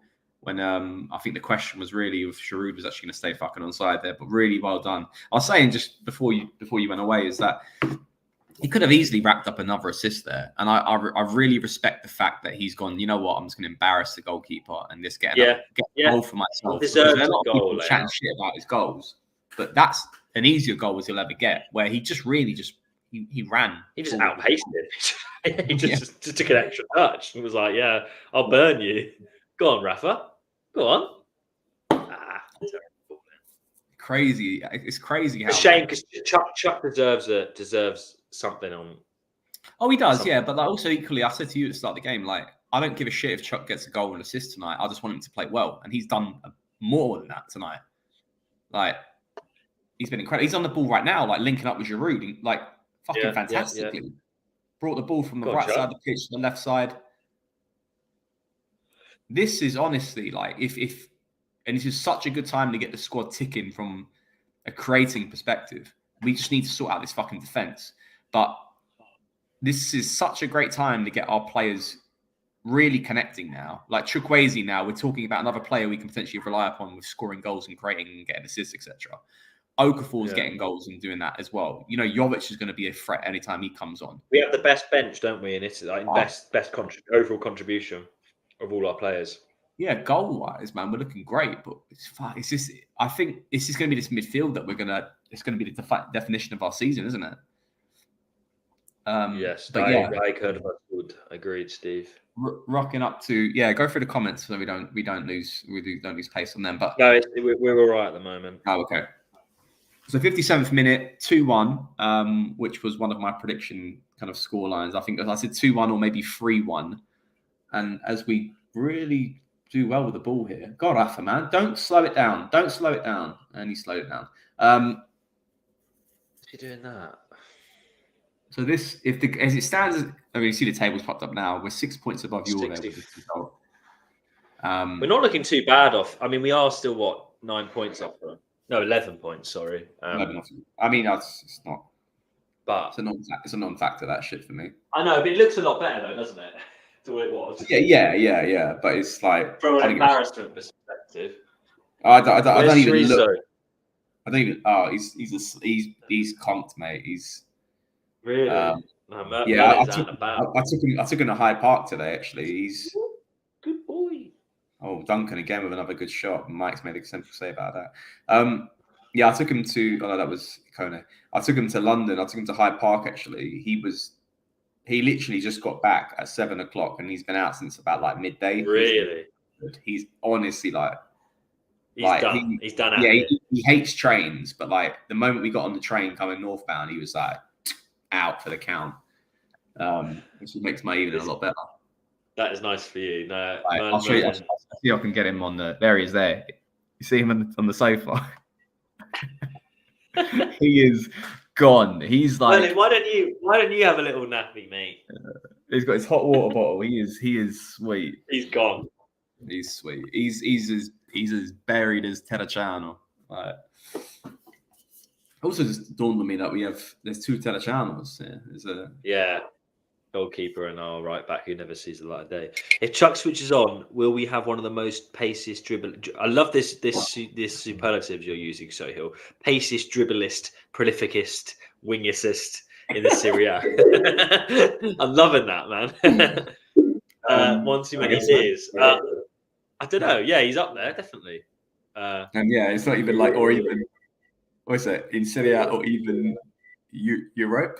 I think yeah. Sohail, I love that. He's on the beers over Easter. We love that. Go on. Keep playing well. We look like we're having fun there tonight, to be honest, which is nice to see. Yeah, we're just knocking the ball about really well, aren't we? Just as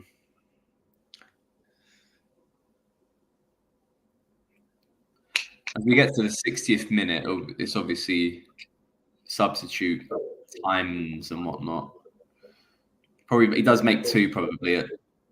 Do you think Terracciano? I think Terracciano a good feature actually. Nah. I think we have to get a third.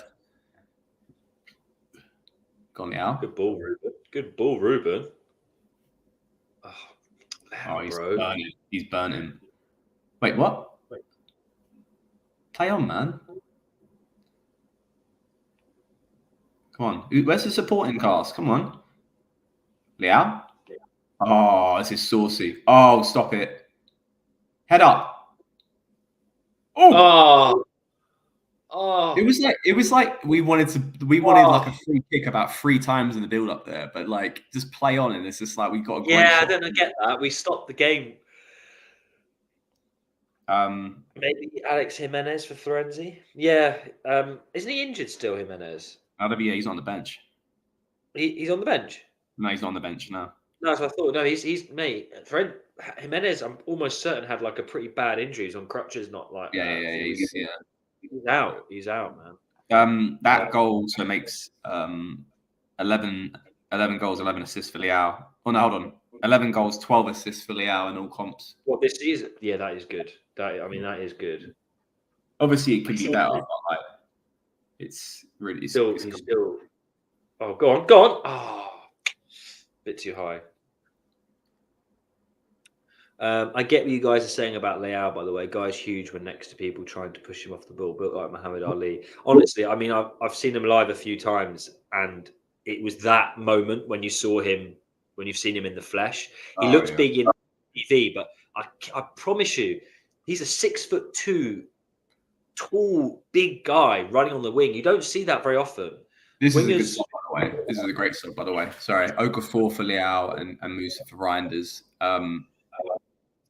I think this needs to be a point where, like, I'm saying to you about Pulisic, man, like, give the starters a bit of a rest, and let's just see how this game finishes. Trusting the players like Okafor, trusting the players like Chukwueze, trusting the players like Musa. Like, you signed them for a reason, man. Yeah, I think he trusts Okafor. Yeah, Musa, I like those subs. I've loved all 3 of the subs from Pioli so far, even the Gabbia one. I said to you that makes total sense. It does, honest, yeah. Have we looked? Obviously, the goal aside, have we looked shaky in defence since Gabbia's come on? And that wasn't even his fault. That was the fucking midfield's fault. The tracking from Drew. Reinders was shit. Sure. Yeah, good sub so far. We just I tell you who has been poor, and at the moment he's my flop of the match. Is Olivier. First half he gave away a lot of chances. He's been a bit of a nothing burger tonight. I don't know, man. Flop's got to be the half, you mean, or the game? Of the game, he's been my flop so far. Got to be Chow, I think. Man. Yeah, but Chow's not played a whole 90, so yeah, but he's not playing whole 90 because he's been shit and he's on yellow. Like true. Great save by Mignon. Great save by Mignon. Great save by Mignon. Good save. Well, it's been good this game. Yeah. Like you don't get a buy from getting flopped the match just because you get subbed off at half time because you're in yellow. He was making some bad errors. Made also a good few tackles, by the way, as well. I'm not saying he's totally shit, Chow, but there's a reason why he didn't play the 90, and that's disappointing for him because you would have thought he would have liked to get 90, but he didn't because he made a stupid tackle and purely doesn't trust him to not make another stupid tackle to get a red card. And that's, for me, the definition of being a flop. In a game like this, good catch from Mike. Come on. Lovely. Puli seems to like he's going to get a rest. Yeah, I think Pulisic will rest the whole game, and he deserves to. He needs to. I think unless they equalise. Yeah, I think Musa is fasting. I don't know how well he will do. Yeah, I think we've got a few Muslims in the team. I don't think it generally affects players. Like, I think if I remember correctly, Benzema's best season. That Champions League campaign, it was during Ramadan the whole time, and he was balling. But that's a different conversation. What's up with our Terracciano? He seems like the most lost player in the squad. Yeah, look, he was a 5 mil signing from Verona. I don't quite know if Pioli knows if he's a left back, right mid, centre mid, whatever. I don't know if Pioli knows what he is yet. He's 20. Give him time. We're lucky that we saw. A bit of a prospect from a lower team in the league. Nothing wrong with that. Not a problem at the moment. Yeah. You got to think as well, Hellas Verona were having like a fucking fire sale, and they had some good talents. Yeah, exactly. Like Gonj, Terracciano. Yeah. Like they had to sell players on a relatively cheap deal just to make some money. We had even to take that. Even if ends up. Yeah, of course, I agree. Yeah. We're talking about the same money that we're about to spend on Jimenez here. Like, and I also think he gets a loan deal next season, and I think that would be really good for him as well. He's on a long-term contract. He starts in probably quite a lot of the sides. And I think he comes back as a different player. So really good signing. I think it's just investing in the Italian youth where we need to be doing a bit more of that, and it was taking advantage of a good opportunity. And it's just if the levels of the squad is this high, it's going to mean that some players aren't going to get opportunities. Sadly. Yeah. Where are you guys from? Live from both in England. I think we're both Britallians, if you like. Family are Italian, but we both live in the UK. Both London based. You're more central than I am. I'm South London. You're North. I'm North. King of the North. North. I'm North London. As Lorenzo said, Italian grandparents and stuff, but parents born here, we're born here, but huge affinity to Italy, but also huge affinity to this country as well. Don't disagree with me if you disagree with Lorenzo in this one, but my parents are born in Italy. Fuck this country. Sorry. Are your parents born in Italy? Yeah.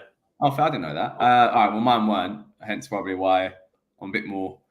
No, I do. Obviously, I do. I'm both like you. I am English and I'm Italian, but I don't renounce my Italianness, even though I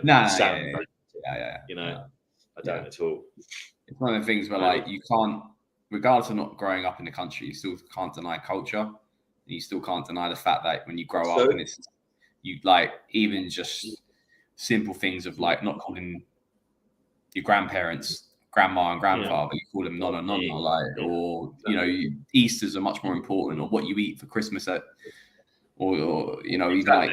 Colombo. Right, it's a cultural thing. It's a cultural exactly thing. Yeah, exactly. Religion and respect, and it's different, man. It's different how you treat women. And the biggest thing, and this is a bit boring, but I think it's interesting. I think you guys listening will find it a little bit interesting as well. Excuse me, European countries, but in particular Catholic European countries, so your Spain's and your Italy's in particular, They have something called jus sanguinis, which is the legal term for descendants. So it's the reason why Italians who were born in Italy, people who were born in Italy, but they're not Italian, i.e. Balotelli, for example, is a really good example of this. Balotelli is more Italian than Stefano in the sense that he was born in the country, speaks the language fluently, is ingratiated into the culture, but he was not born with Italian citizenship, because in the eyes of Italian law, it's who your blood relatives are that matter. In England, it's completely different. If you are born in England, you are English, end of story. If you want to move to England and gain English citizenship, it's very difficult. In Italy, like Spain, it's the opposite. You can become an Italian citizen. You can become a Spanish citizen if you have parents and grandparents who are Italian and Spanish, which means that they care more about your ancestry being Italian rather than your birthright. And it's very sad in Italy who are immigrants, because a lot of their families don't get Italian citizenship, even though they're contributing to the economy. But someone else who lives in England or America can get Italian citizenship just because their parents are Italian, because that's how the Italians and the Spanish see heritage. So, like you were saying, Stan, it's all different. Different countries see things in different ways. Yeah. But anyway, I also look at it this way: like, it's just I don't care like how I'm perceived as English or Italian to whoever it might be, because I look at it in that way. You can't win. Like, in my life, I've gone to Italy and been considered English, and I've lived my life in England and been considered Italian. So, like, either way, it's how you feel. But also, I embrace that. I embrace that in a way to be like, you know what, I am both, and it's part of the decision that my grandparents made when they were younger for a better life, and also allows me, from the other side of the coin, to have. Not to sound big-headed. We've kind of got the best of both worlds, so don't we? Exactly. You know what I mean? Yeah. I didn't grow up eating fucking. Yeah, I didn't grow up eating like shitty beans on toast and like whatever it is. We grew up eating paisan and pastino and all these. Love a roast, foods. But my Sundays were fucking lasagna. So like, I mean, like you eat, you can eat your bread pudding or your Christmas pudding for Christmas, but I eat tiramisu and fucking. Exactly. Like Christmas Eve is fish. It's like all this stuff. It's none anything else. I'm the same as you. I love a roast dinner, but I would take my my mum's sauce on a Sunday ragu every day of the week. Like, Yeah, man. But anyway, it's always a touchy question. Now it's always a touchy. Yeah, in our chat, don't bring this up with Ollie. No, but not even that. It's just I've got my friends as well. Are always kind of like They joke about it, yeah. Like, and it's convenient when, for me, it's convenient when, if you're supporting Italy in the Euros, for example, and they're doing well. Do you actually have interest, Steph? Do you? Because I do. I never support England. Well, my preference. I only ever support. Yeah, my preference in sport is always going to be Italy, because I've grown up with that concept. Same with me. Regardless of Italy not qualifying for World Cups or winning World Cups or winning Euros or not qualifying, like.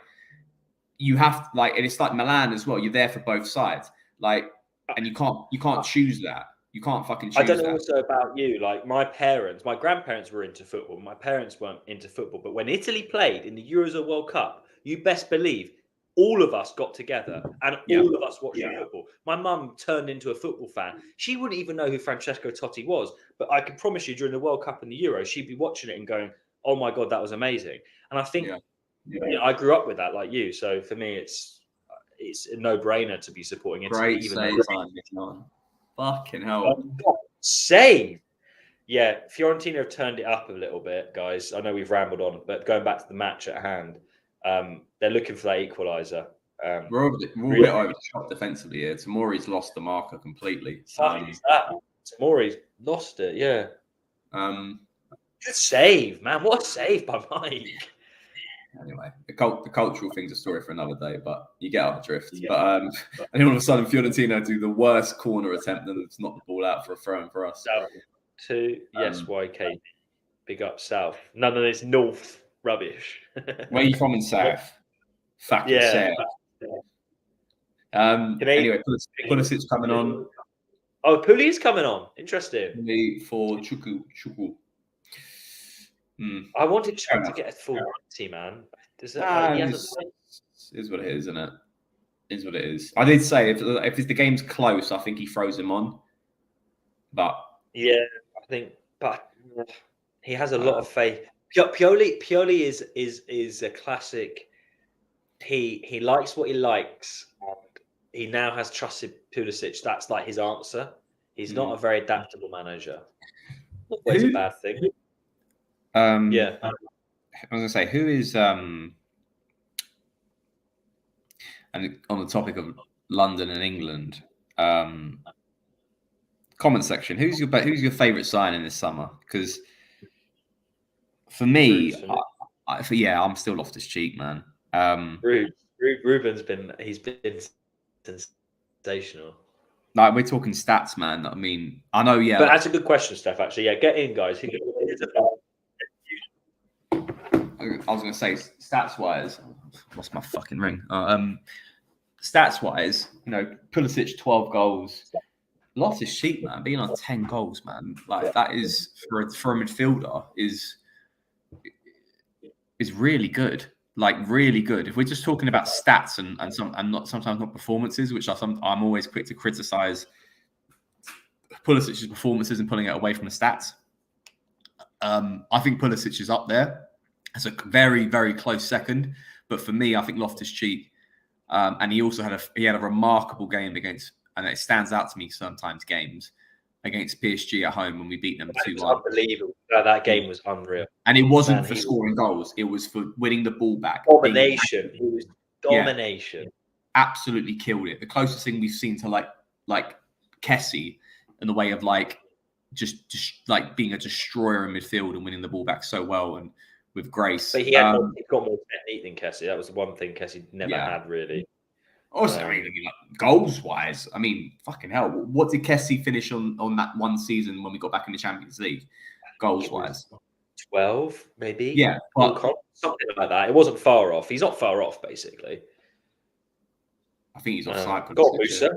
Yeah, he's Pulisic has scored, but he's offside. Yeah, he's offside, Let me just go through some of these. Yeah, most of those goals were penalties, by the way, as well. So B team educating the masses, so sweet. Like, share, subscribe. Yes, Sohail.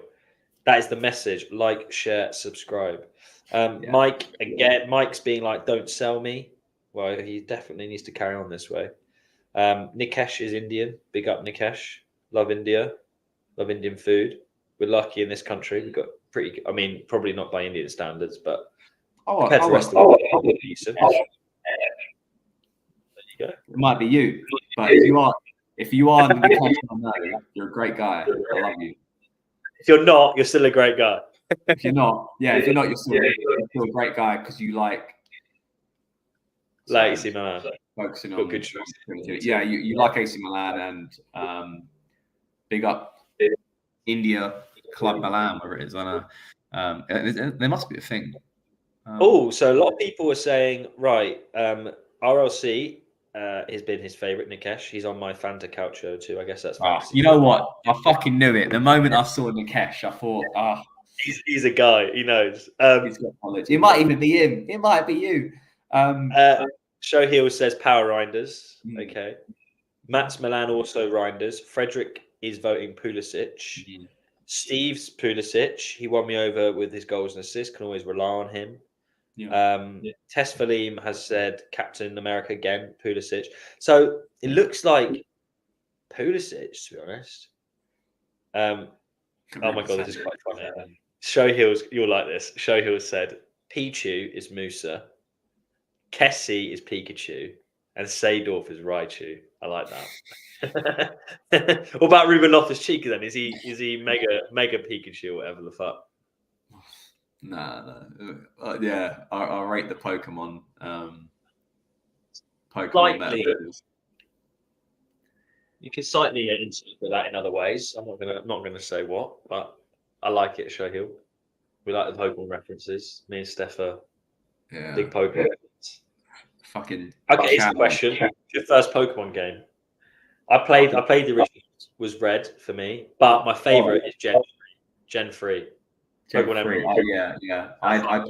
I Pokemon Blue. I had red boy. Yeah. But I always pick Bulbasaur. Really? You went for the Yeah, I love easy it. option. The easy I love option. Venusaur. Always I don't know why. Yeah, obviously from a game perspective, he evolves the quickest and first gym's piss. But First two gyms, yeah. Even he's like not electric's like not effective on grass. But yeah, I always went for Squirtle, Pokemon Blue. Yeah. Yeah, you went for the cover. You were a cover fucking nerd. Yeah. You got Pokemon Green, so Yeah. there you go. My brother got Pokemon Yellow, but I never fuck with that. Even though you do get all you. I got Yellow. I had all, mate. I'm lucky. I kept them all as well. I've got my original blue Game Boy Color, and I got I've got none of the boxes because apparently if they had the boxes and the games, that's money. Yeah. I've only got the games. I've got a couple of the games still. None of the boxes. Yeah. Favorite gen. I mean, Gen 3, man. I did like Ruby and Sapphire. Pokemon really Sapphire. Oh, like I thought peak Pokemon. As games. Were you Ruby or Sapphire? I think I got Sapphire and Emerald. I never had. I think I got Sapphire. I would always lean to kind of like the bluer color way. And then I got silver instead of gold. I got silver. Yeah, I got silver. Yeah.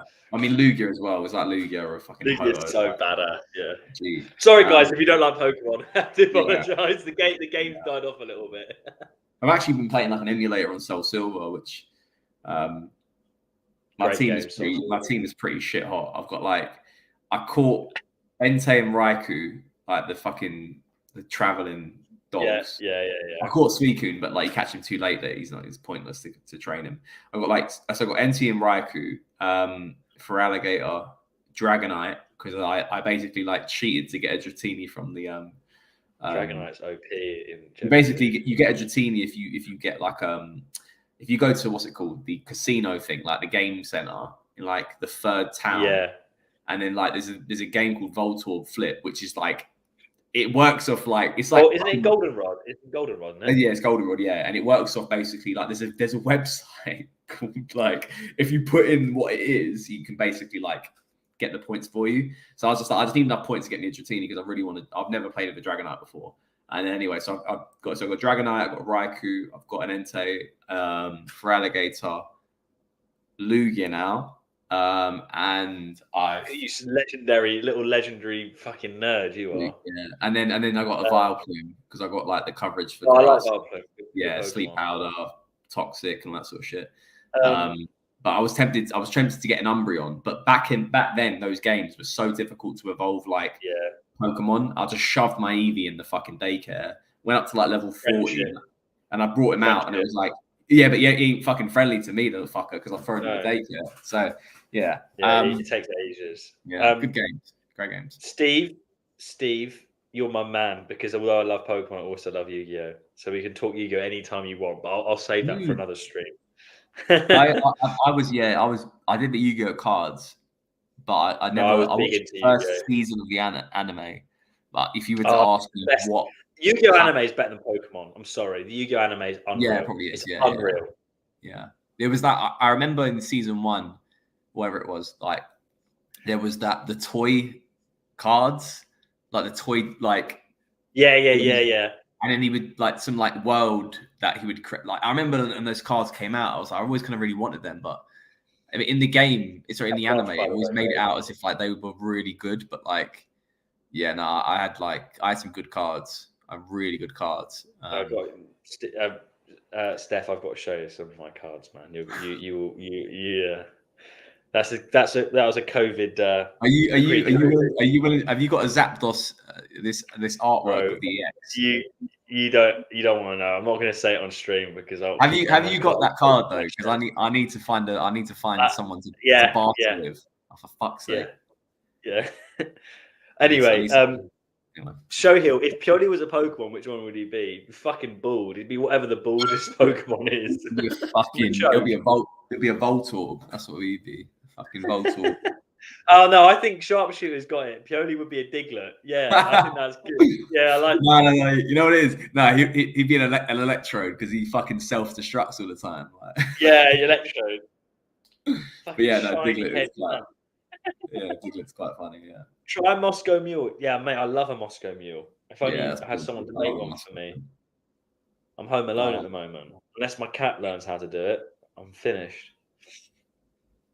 Come on. Fiorentina, we've inviting a lot of pressure, guys. A lot of pressure. Yeah. I still think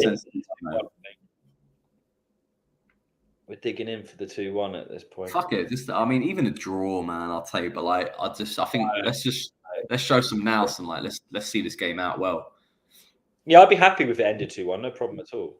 I think Fiorentina away is a hard fixture. It is. People think that Fiorentina they've always been they're not a bogey team, but they're like moguls on a ski run. They're just trip hazards. There's just a team you can't switch off. They're not hard, but can't really switch off. Anyway, random off topic. Couple of films I've been watching recently, which I will give any time to recommend any of these. I watched about a month ago. It came out on Netflix. The Green Book, really good film. With the guy who plays Aragorn from Lord of the Rings, and then Marshall Ali, really good film. Really great true story about. I'm not getting into it, but like, look it up, guys. If you haven't seen Green Book. I love a classic which you should have all watched by now. Shutter Island. Rewatch that. It's a good film. Scorsese banger. Absolute G. I've never seen that. I have to look that up. What? Never seen Shutter Island? No, I've seen Shutter Island, but okay. Yeah, the Green Book, really good film. I need to watch Dune 2. I'm going tomorrow night all by myself because Mrs. is away.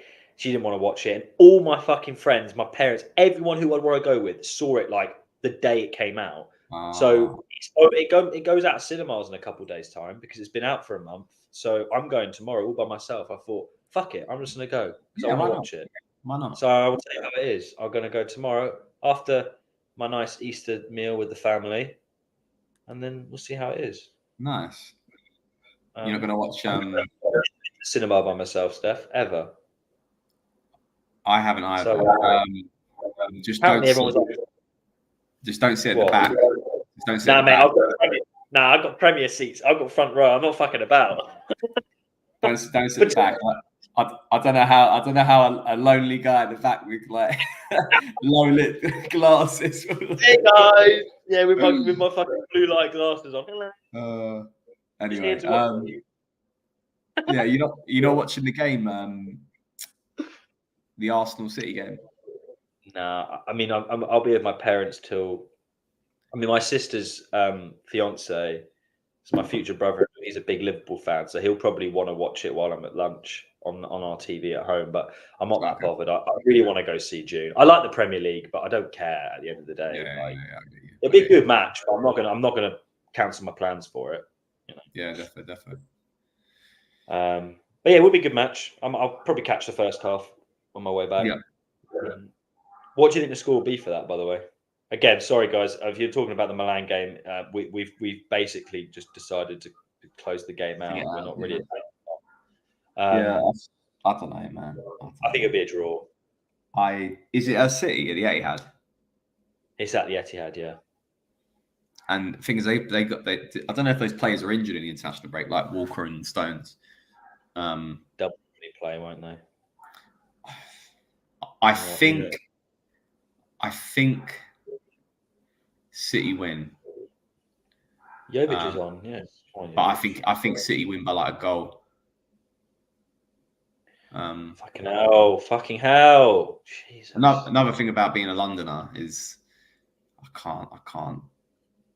can't deal with this noise, man. At Arsenal. Calabria did get cooked, did he? Yeah, I know. And they think they're going to win the Champions League as well. Honestly, I'll be a millionaire before I see Arsenal lift the Champions League trophy. Anyway, I mean, fair play to them though. I think they've done the project completely right with patience, and they've got they've worked up. But like, it's more like, I was saying this to my friends as well the other day. Like, Arteta gets away with this stigma of being like a non-spending manager, and he's like done it the right way. And it's like Klopp and like he's scoped under the radar, and Klopp and fucking Pep are like these two titans as they are as coaches. But like, really, the amount of money that Arsenal spent, like, and they're talking about like selling the youth team players because they're just not good enough. Like those players like Nketiah, and then upgrading, etc. Yeah, and just basically going like, well, let's just turn it. If we can't beat City at this, let's do what they do. So it's like, then give them the pressure that City get. Don't be sitting here going, oh yeah, but Arsenal shouldn't be in the contention. Like, nah, like they can't be like, oh, why can't we win the league? But then at the same time say, oh, there shouldn't be pressure for us to win the league. It's like, nah, bullshit. Like, live off that pressure. That's why I'll say, I'll stand on 10 toes and say, like, I expect Milan to win the league if we spend money that I feel like we should win the league. And if we don't win the league, then I apply that pressure and say I'm disappointed. Don't be sitting here like on the fence and be like trying to fucking win both worlds. But anyway, Fiorentina are attacking. Can we see this out, please? Yes. Good job to Mori. Barak's a big boy as well, isn't he? Yeah. Right. What's your guys' opinion on the Kamada situation? Also, how do you guys think we'll fare against Marseille? What? I mean, we're not playing Marseille. You mean Roma? I think you mean Roma. Marseille would be a walk in the park if I'm honest. Particularly good. What's your opinion on the Kamada? I don't know why that's made me laugh so much, but yeah, we're not playing Marseille. In case you haven't realised, we got Roma in the Europa League draw, Massey. You should look it up, unless it was a mistake. Yeah, Kamada. I don't know. I think it's all smoke and mirrors. It'll get sorted. I'm not worried about it. I think it's all paper talk as well. Like the agents come out or something like that saying like, "Oh, who's talking about 10 mil commission?" It's like, this is the thing as well. Like, best interested to renew him. I don't think we're going to be that stupid to not get it done. I think we'll renew him, but like, I'm not listening to all these fucking the news about there's only one true story of what the fuck is the conversation in the room about how much he wants to earn. Paper talk is, or how much commission the agent is as valid as Scudetto the next day saying that we're signing fucking like any Tom, Dick, and Harry. It's all paper talk for a reason, and it's only the only true story is what the true story is, and like in those conversations, just don't listen to it and work with confidence that he's a 16, 17-year-old kid, whether it's a 16-year-old kid. And it's probably the most sensible option to renew, and he'll probably renew, and that's it. It's probably as simple as that. And if he doesn't renew, then it is some wild story. But cross that bridge when it comes to it. Just don't focus about. Yeah, there's no point dwelling about all these stories that come out and that sort of shit. Like, nice, it will get settled, in my opinion. And if it doesn't, then let's have another conversation. But on Roma, not Marseille, I think Roma have been really good recently. Have they? Look at what position they play. Who they play. They can only play who's in front of them, and they smash the shit out of Brian as well. But I still think we still have their number as a team. Like, it won't be as easy if Jose was still managing them. Yeah. However, it will be more exciting because how De Rossi plays a bit into how Pioli likes to play. So I think you'll see a high scoring aggregate game. Yeah. Rather than like if Jose Mourinho's still there, it probably ends in aggregate maybe like 2-1 or something like that. Because they just don't they'll clamp down and just not give anything defensively. I think De Rossi there, man, and let's just go at it, man. Like, yeah, it's better the devil you know is what I say about this Roma fixture. Yeah, we probably won't get good with us. So yeah, that's it for me. Yeah, we won't get a clean sheet against them. Probably over 2 legs. I'll put the bank on that, but we'll probably score. Lukaku will score 100%. Yeah, and I think we'll score. Yeah, I think Leao off the sheet will score. Have a fucking field day, but. Baffles me how a lot of EPL fans ramble about how it's the most competitive and exciting. Must be great to have this. Yeah, mate. Don't. I have this conversation with my mates all the fucking time. you've only got to look at their Champions League successes, and Spain still dominate. So how can you be the best team in the world? Loftus-Cheek's book, by the way, he misses the next match against Lecce, which is probably not a bad thing. I think that's the it's actually okay. I don't think he would have been playing, but that is annoying. We have had a lot of yellow card accumulations this season. Actually, it's something worth. Sell Chow for 25 mil dumb Prem team, or sell Kalulu to anyone for 20 mil. Rather sell Kalulu because Chow, although he was cheap, he was 8 mil. Oi, Fiorentina again having another chance. Kalulu is basically homegrown level of money we'll make on him, and I think Chow, he's a few years younger still, and if he can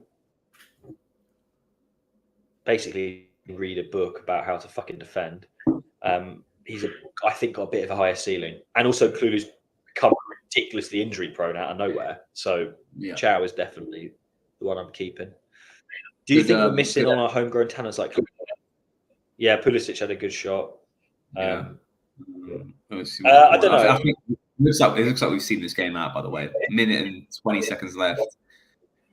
Like corner down the other end of the pitch. But yeah, I keep getting commended the Roma subreddit, and they're confident that they'll batter us. Mate, Roma fans are interesting. They're like Napoli fans. I think they're so starved of any like. Okay, they won the Conference League, correct? Yeah, it was the Conference League. Yeah, it's their first European silverware in their history. Yeah. They're a club like Napoli that I think have a bit of a north-east-south complex and whatever. Fuck them.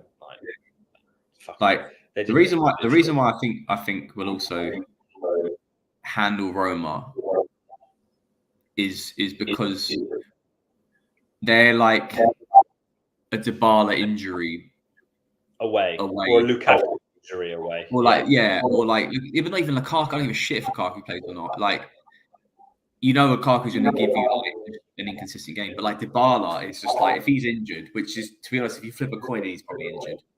But yeah, I think that's the difference there, really. And they haven't got an option after that. Like El Shaarawy or like Pellegrini's been playing well, but they haven't got the squad that we have, and that's what matters. And they are chasing top four, and we are locking that down. We're about to get another 3 points now, and that's the difference. We can play a strong 11 against them, but they've got to play their first 11 on the weekend, and then play the first 11 against us, and then play the first 11 on the weekend, and then play the first 11 again against us. Fatigue kicks in, and I think that's when players start going down, i.e. Dybala, and that's when players like Lukaku can't give you 100%. Tomori just got carded, by the way. I don't know if you've noticed that. It was bullshit. What? Yeah. Why? I've seen some comments about it. I missed that. Sorry to cut you off, but I completely missed that. Why has he got a yellow card? I don't know. It was like he saw out a through ball, which went out for a goal kick, and then he got a yellow card. And it surely shouldn't. I don't know if it was a time wasting for not giving the ball back to Mike like quick enough. But it's basically bullshit. Ref, give a fucking anyway. Okafor's been tackled. We won the free kick. Yeah, we're 90. We're about to win the game. The game's about to be blown full time. That's done. It's done. Thank you so much for joining. We'll stay on for a little bit longer, but thank you so much. Yeah, full time. Look at that, 6 points clear of Juve. That is huge. That's a really, really, really big result. That's one of our harder fixtures of what we've got left out the way. By the way, guys, if you take out Juve and Inter, I think really that's it. We've got one more Roma game, I think, or maybe I'm missing that. No. I think we do. We have Roma last game of the season, I think. No, we've done. Are we done with Roma? Who's last day of the season then? Oh no, we've got easy games. We've got Juve and Inter, the only hard game we've got left, really. That's it. Yeah. So this was a speed bump game. This was a game that we could have dropped points in, and we've won. So that's huge. Yeah. So we've got left a home against Lecce, away against Sassuolo, a home against Inter, home slide against Inter, away against Juve, a home against Genoa, a home against Cagliari, away against Torino, a home against Salernitana. So 1, 2, 3, 4, 5, 6. Really nice running. God, imagine if we didn't fuck the league up in December. Yeah. Imagine. So we've got 8 games2 of them are tough. Well, one very tough. One is basically a loss. Let's be honest. Pioli is not going to beat Inter. I'd love to see it. I think a draw would be the best we can imagine. We've got 8 games left. 5 of them are at home. The away games, are tough. Juventus away, but to be honest, they play like shit. I actually think we beat them. Torino away, second penultimate game of the season, which probably they've got nothing to play for either at that point. And then Sassuolo away as well, we've been playing like dog shit too. So, I mean, look, it's done. Top 4 is, for me, is... Oh, yeah, we've got top 4, 100%. Bank it. I'm just going to go through some comments, guys, before we head off, but we'll stay around for a little bit longer. Calvin, do you think Milan knew Tonali? Mate, the Tonali thing is actually bad. I really feel for him. Before they sold him, no, I don't. I don't at all. I think Tonali's got a real issue, like a real fun, because he was betting in Milan. We know that, and that's why he was banned for 10 months. He now carried on doing it when he moved to England. He has a gambling addiction. He has a problem, like a real problem. Do I think people knew in the club in terms of players and friends? Probably, yes. Do I think management knew and had a really good idea of the extent of it? No, I don't. I really don't. I think it's actually kind of disrespectful to the level of executives or kind of management that we assume that we've got some corrupt people that will just turn a blind eye to someone with that level. If they did know, I can guarantee they did not think it was at this level of an addiction, because let's not get it twisted. Tonali is a gambling addict. You can't be found out of being guilty of doing it, banned for 10 months, or at least be in the works of being banned, and carry on doing it. He's addicted. He has a problem, and he's ruining his career, and it's a shame, because we all have a lot of love for Tonali. He's a diehard Rossonero, so, sad. Sharpshooter, how does Tomori deserve yellow? Yeah, I don't know about that. I need to look at that replay, but fucking Marotta League is what I'm reading, and I completely agree. Show Hill, Forza B team, love the streams, make me feel like I'm watching Milan with my own lap. Big up, Show Hill. That's the point. Thank you for tuning in. And also, guys, I know I've asked a few times, but in the comments of this video, podcast, tweets, whatever, just let us know what you want to see in the watch-alongs, or if you're just happy with how it's all going. We'll both be back for the Roma games. Lecce, I need to have a look at my schedule, but we'll obviously give you guys ample notice. But I know for a fact we'll be doing both Europa League matches, so we'll be there for that. I need to check on the first leg though. I need to see, because I might be in Canada for the first leg. Oh my guy. Sorry. Okay, sure. Suitor can join then.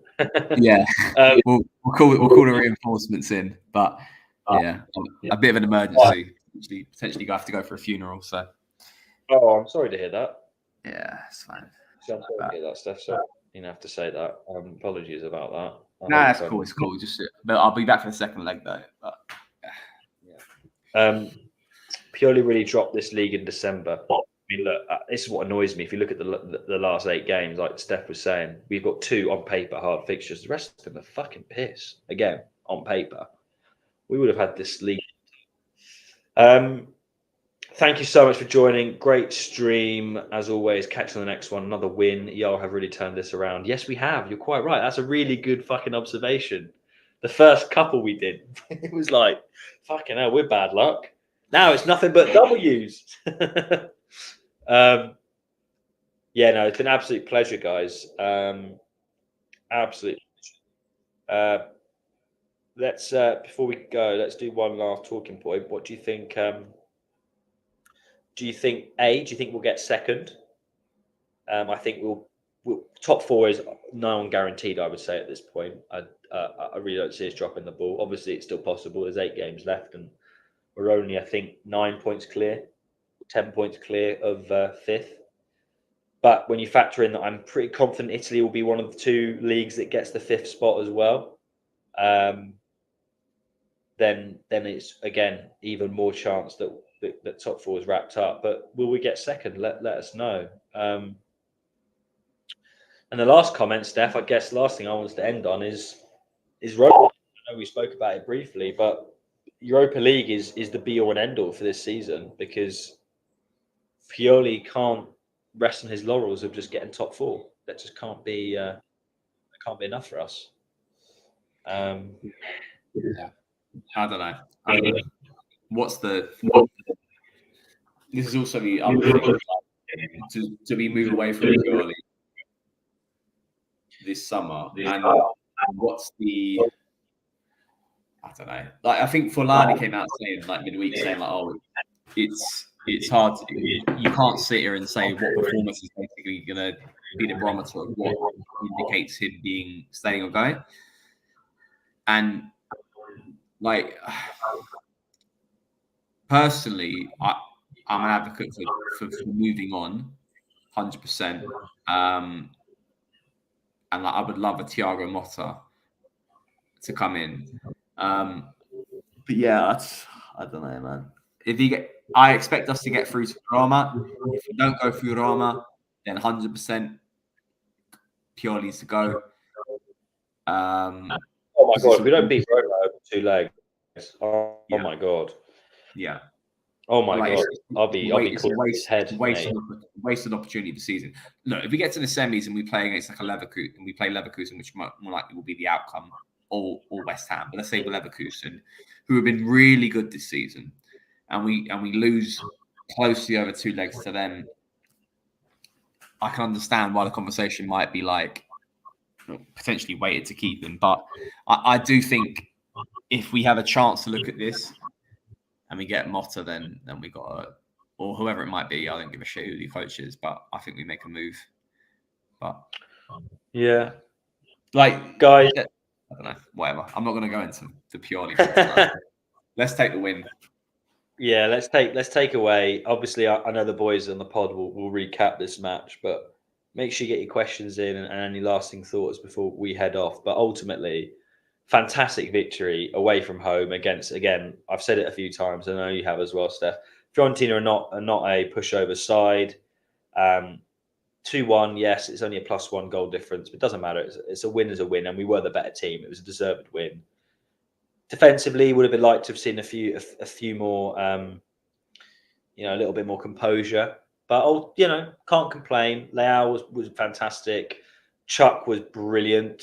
Reinders was good. Mike was back to his best. It was a really positive match. And thank you guys for joining. As always, absolute pleasure to have you guys back in full force after a few weeks break. I hope you all have a lovely, lovely Easter. Mm-hmm. And next week, football is back for the last stretch of the season. It's going to be non-stop until May. So lovely jubbly. I don't know if you have anything else to say, Steph, but I'm gonna end the stream shortly. Enjoy Easter break. Yeah. Sorry, echoey there. We need to sort this audio a bit, but enjoy your Easter break. And we'll go next week. Hopefully, another win against Lecce. But I called 2-1, by the way. Rewind that. Yeah, you did. I called 2-1, but here we go. It's fine. I'm now watching Boston Celtics versus the New Orleans Pelicans. So I've got fucking wrestling, which I've never seen in my life. So I didn't change the channel. It's TNT on mine, and I've got wrestling on my screen, which I've never seen in my life. I've never watched. Really? Yeah, I love. Got loads of people on my stream. I don't know if I'm happy about that. Wow, that's my another little guilty pleasure. WWE. I'm gonna go watch. I'm watching WWE live in O2 Arena. You little pussy, mate. Sorry if you're wrestling fans.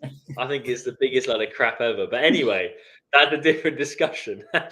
Guys, lots of love. We're going to end the stream. And we'll see you guys hopefully next week, but we'll keep you posted. And as always, as you say, Forza Milan. Forza Milan. Take care. Take care.